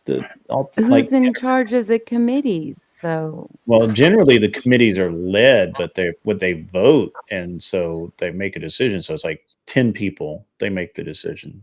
How does that But work? they're all part of a government, and that government only Maybe not. has Maybe they're corporate. Maybe they're corporate. I don't know. corporate aside from the government, so they're just a bunch of Yeah, I cartel mean, I'm gangs. just trying to understand the idea of the elites. So I'm just trying So to. they're just cartel. They're like the cartel. They're like gangs. So I see. basically, they believe that competition is a sin.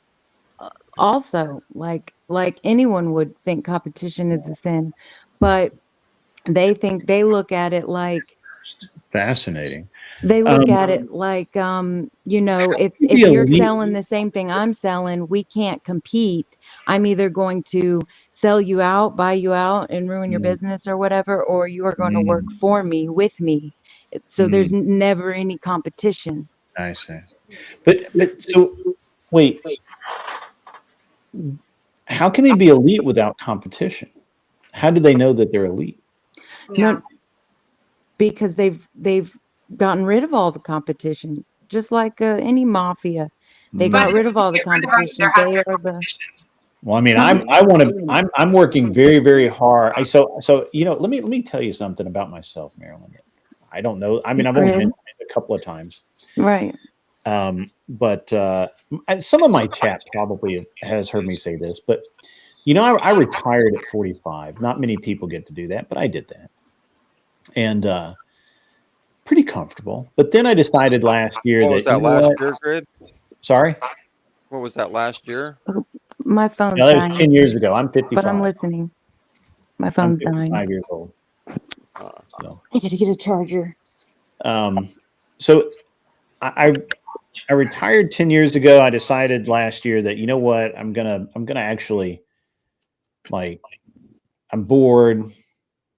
I'm gonna start buying businesses. I'm gonna start doing, I'm gonna do something with my life. I haven't succeeded enough yet. I haven't proven that I'm, as elite as I possibly can be. So my goal.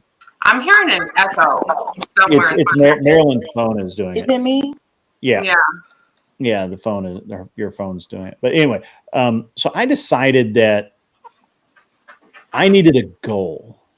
And my goal is to assemble a collection of businesses that pay me, after taxes and everything, $1 million a year.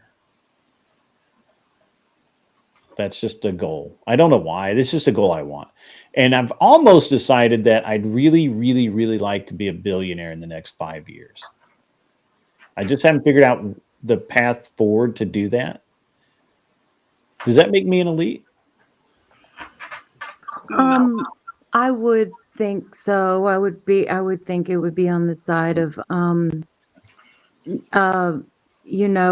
the side of the elites. I wouldn't say you were an elite. I would say you were on the side of the elites. An elitist. Because there's only two sides. There's a side of people that are hoarding all the money and saving it up and there's people that are just trying to make sure everyone's okay and putting out fires everywhere of everybody else that needs saving and needs help.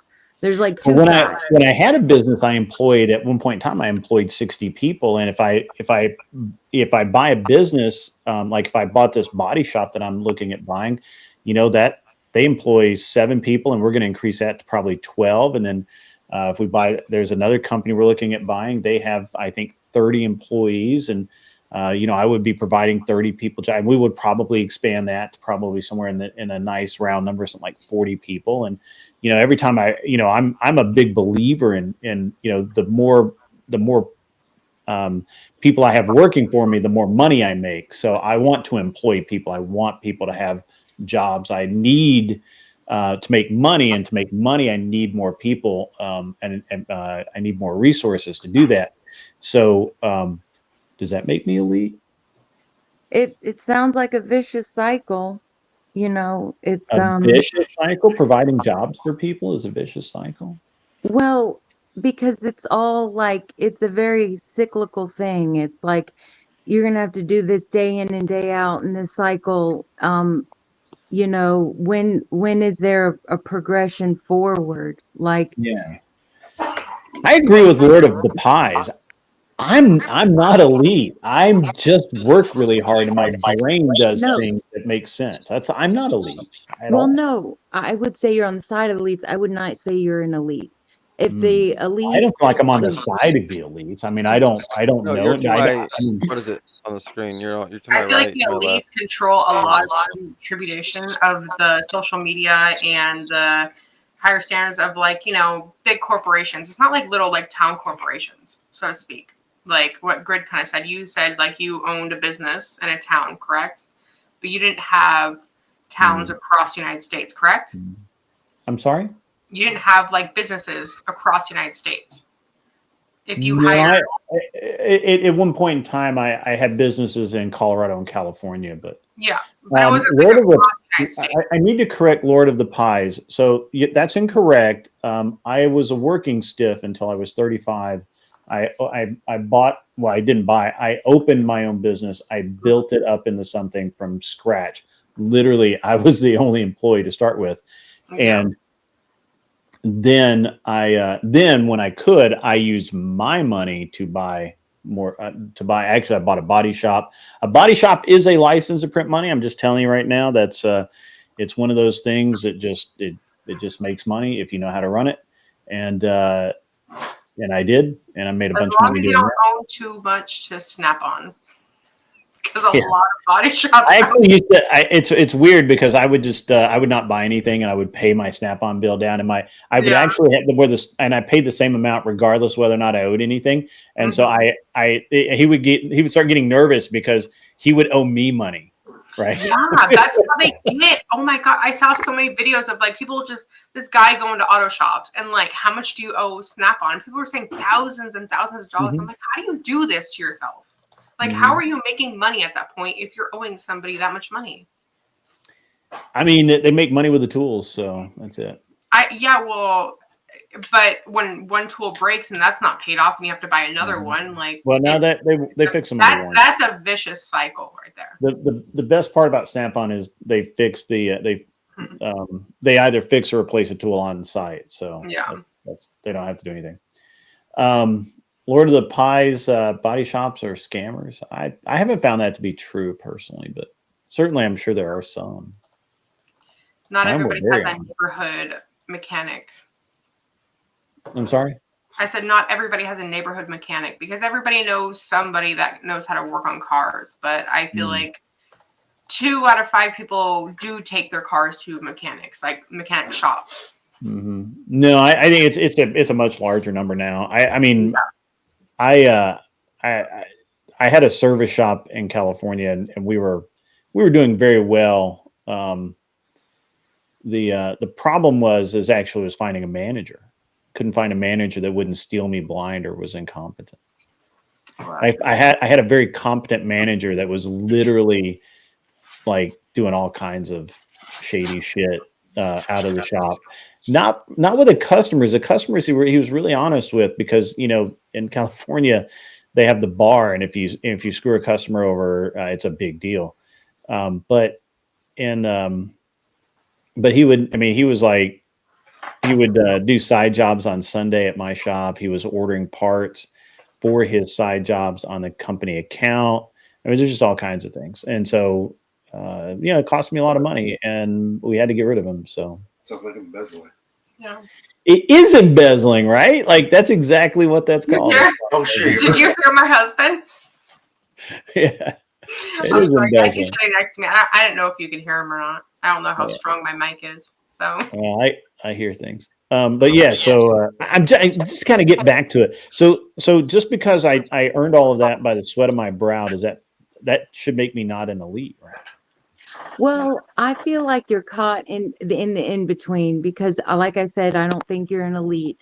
I feel like you've gotten trapped into gaslighting yourself, like to believe that money is where it's at, like more than a balance. I don't think we should have money at all, but I feel like the elites already have all the information, all the knowledge that would easily fix everything, but they don't want that. That's not something they want. They don't want us to be efficient. They don't want us to all be able to network with each other. They want you to be in your own little bubble, in your own little world, and whatever you like, whatever they feed you is what you're going to digest. What they're going to show you on the internet is not what they're going to show everyone. Like, they don't want it like one big city. They want everyone to. Well, I definitely don't want to live in a big city. I got to be honest with you. I like living in small town. Didn't you say, well, yeah, but didn't you say like you wanted, like, America should conquer, like, rightly so, they should conquer the world or whatever? I mean that. What I said is that when we conquer a land, when we go over and for example, when we go over to Kuwait and we fight everyone off and we conquer that area, instead of giving it back to the beastly savages that started the problem in the first place, then we should keep it and use the money that it generates for our society, like any rational set of humans. See, and you're thinking about money and land when the most important worth, the only thing that matters, what is worth, is people. Like, that is what is worth. Everything else. What keeps people alive? Yeah, but when you have people, they gotta start somewhere. They barter cows. And but we're not. We've already gone through that. We've already gone through that. How big was Jesus's house? It turns into money. Okay, I can only hear one at a time, because especially with her. Sorry, I just want to interrupt, lady, which I think I did. Yeah. No, go ahead. This is fascinating. I got to be honest with you. The only thing, the only thing I can tell you is that you can't have you can't have a utopia the way it is, right? Like it just isn't. I mean, even if we were to grant somehow that the grand utopia was granted, and the elites were all hustled off to another planet, and it was just us normal people, and there was no money. Well, if I have no money, I don't have any way of gaining food or clothing or automobiles or fuel to put in the automobiles or airline tickets to go visit people. I mean, it's kind of important. These are important things. Well, I mean, Grid, her worldview is in line with democracy. I mean, we're all empowered to cast our vote, like we all have a stake in the system, right? I mean, basically, it's like a just an exaggeration of the pride the sinful pride that you have to have in order to vote. I endorse her ideology because it's basically just a logical extension of the Enlightenment. Mm-hmm. Lord of Pies, I have to tell you, man, you see, I remember when you were like a fan, and then I said something you didn't like, and then you were all, you got your dick. I thought he was leaving. He said he was going to leave if me and Marilyn get on. Yeah, he may, he just got his dick in a bind, and I don't know, things happen, but now you're back, and that's awesome. Good to see you. But it's interesting that you accuse me of using like family money or something when my parents were poor. To be honest with you, my mom is still fairly poor, and my brother is teetering on the edge of poor. I don't know what to tell you. Your moms, don't give it to your brother. Like I said, I don't think you are an elite. You're not trying to make things worse for people or keep people stunted or anything like that. You want to see growth. You want to see flourishing. You're not one of those people that just want power and want to ridicule us and want us dead. You're not part of the depopulation program. You're just in your mind doing the best that you know how to help people. Lord of Pies, please come up and tell me where I'm wrong in what I say. Oh, he was going off in Are you talking to chat. Grid? Yeah. You were talking to Grid just now? He's all for all that stuff. Yeah. Grid's not one of the elites. He's more of like a mid-level manager in the whole like scheme of power. Right? I do act like a mid-level manager. That's true. Blue collar man as well. Blue collar man. Yeah. Well, the Bible says you know not what you do, so yeah, that really applies to you. There's the cope and seethe, Lord of Pies. Lord cope and seethe, my friend. See, he's just trying to it's always, this is what happens, somebody says something like they have a fucking clue, and then they're like, but I'm not going to come up and tell you because, whatever, suck ass, get, stay if you want, fuck off if you want. I don't really give a shit. One of us is happy, and the other one is bitching on the internet. So that's awesome. Marilyn, I got to be honest with you. I'm really trying to understand your worldview, and it really sounds like you've done a lot of peyote or maybe some shrooms. I'm trying to get there. Yeah. I don't know. Do you have an opinion on this, Horseradish? You are exceedingly well traveled, and you've seen some things. So, well, I do. I have a whole lot of thoughts, but I was kind of trying to keep them to myself. No. Discretion and valor, and the saying indeed, about that. Indeed. And it's actually past my bedtime. I told you I could. Actually, I thought this is where you were closing up shop and putting on a bow. This is where I turn into a pumpkin and I go to bed. And I do it every night. You should. You're probably still hungry too from earlier. I've not eaten. Yeah. Dude, end this. Go eat. I haven't. I ate. With that said, I did actually want to throw something in. To answer and to clarify the question. I think better is, or I'm not sure which one of y'all just tying the knot together.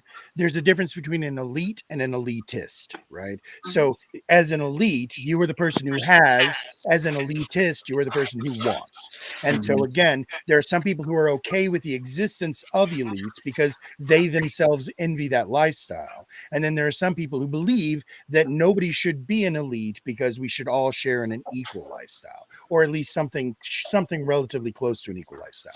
Because what I find is most people who do have that sort of morality tend to accept that there is some level of reward for good behavior, whether that's meritocracy, whether that's again a social democracy or a social what do you call it, the social credit score kind of thing. Whenever you say it like that, they get all cringy, but when you describe it as a concept, they're like, yeah, you mean Twitter. So again, like I think that it's not so much that she believes that you are an elite, but because you would be okay with the existence of elites, you support that system. Is that a good way to kind of phrase your argument, ma'am? I mean, that helps us a little. Yeah, that helps. Cheers. Thank you. Yeah. My work is done. But- I appreciate meeting all of y'all. And again, I definitely I know shots were fired earlier, sir, but I do not want to leave on a bad note because I really do love your bald head. So that said, it was a pleasure meeting every single one of y'all. Pleasure and meeting you. I I'm hope to meet you following again, you. Mr. Grid, sometime. Have a good night. Sword Gradish. Have a good one. You're welcome anytime, horseradish. But I also, on the same scope, like I believe we're all gods. So I believe we're all we're all the most important. We should all be treating others above ourselves and to others' interests above our own. So if we were more like that and more communal and realized our interconnectedness, we would Let me just ask prosper. you something, Marilyn. If you believe we're all gods, like what stance of God? Like what God do you think that we are? Well, God shows no favoritism. We're all God's Okay, favorite. if we're all So God, can you walk on water? I can. No, I'm asking you. If you think we're all God, can we all walk on water? Hold on, I have a question. Does walking water make somebody a god? If somebody could walk on water, would that be the criteria? Meet your Well, criteria? yes, God did walk on water. Okay, didn't one of Jesus' apostles walk on water with him? Peter did. Okay, so is he a god? No. Well, No. in your eyes, then what the fuck does that I thought that met But your okay, criteria? well, my whole thing is how she could think that everybody's God. And you're saying is the bar of being God is walking on water to you, right? Well, it's not the bar. It's just a question. But why is it relevant then? Because that's something that God Himself did, right? Well, so he did also Peter or said, Paul or "Don't whoever the test fuck. God." Marilyn, I think I'm gonna try and help you by skill manning your position because I don't think that they're really getting it. I think y'all are talking past each other. So I think what you're trying to say is that hierarchies don't actually exist, that we're all equal. Is that right? Hierarchy's right. Hierarchy is not good. It's bad. It's not good or doesn't exist. It doesn't exist. Okay. Yeah. That's kind of where I thought you were going. Can we bring actually now that I was thinking about it, not to interrupt, but that was a perfect point about the walking on water thing, is that was Jesus's point. He's saying, look at even you guys, all of you can walk on water. He was trying to tell us that. Faith of a mustard seed. According to your faith, it will be given unto you.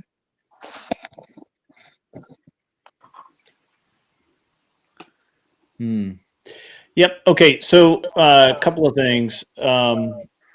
This has been really cool, but it is just about time that we need to turn into a pumpkin. Yeah. I do want to remind everyone that is going to come to DebateCon that I am having a very large gathering and live debates IRL. I've rented an exceptional studio at a growing cost to me out of my pocket. It is free to all who show up and have the DebateCon ticket. And we are going to end up probably having to have some kind of like pre-registration or something, but it'll just be like a list in my Discord or something, so I have an idea how many people are going to show up. And currently, right now, your phone's killing me, Marilyn.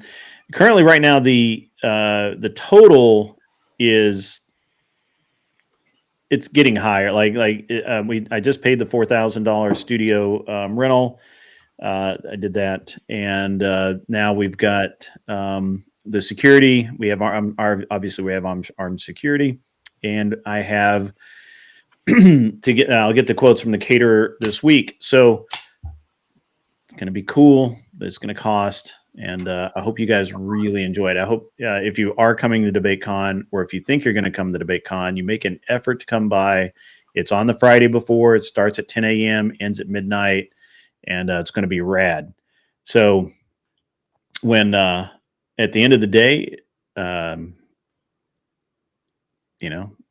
be there and let me know you're going to be there. So just remind everybody to do that. And also, again, it's free, but donos will be appreciated. Basically, to pay for this, I took the donations, all the donations from the last 3 or 4 months that we had come through for the channel, and we just applied all of that to this event. So all of those of you who have donated to the show, who thought, well, you know, I do it because I want to, but you know, whatever. Now you get to see it's being used in a useful way, because that's what I do. It is time for me to turn into a pumpkin. It's late. I'm tired. You guys are not looking better at all. Maryland's looking damn. All these panelists are looking damn good. I just wanted to say it was a pleasure to be on here with all of you. Thank you. Hey, welcome, welcome, Thanks for having Steelman. me. Good to see you again. Thank you, Steelman. Thank you, Anson. I appreciate y'all. You guys have a Nice great to- night. Yeah, Nice to meet you guys you. all have a Next great time. night. To the chat, you guys are going to go over and see an actual debate over on my boy Project VO Pod. They're debating. What are they debating? It's a Charlie Kirk throwdown. I'm positive this is going to be exciting. Go have fun. Watch those guys debate it out. It's Admiral Gibbs and our boy Cleaner 409 versus Joey for Florida, who I tromped the other night. Didn't even know what hit him. And it looks like they may have had a rage quit already. I don't know. You'll have to go find out. In the meantime, as always, be cool. Wear glasses if you need them. And go stand on Jake's lawn. Yeah, get off my lawn.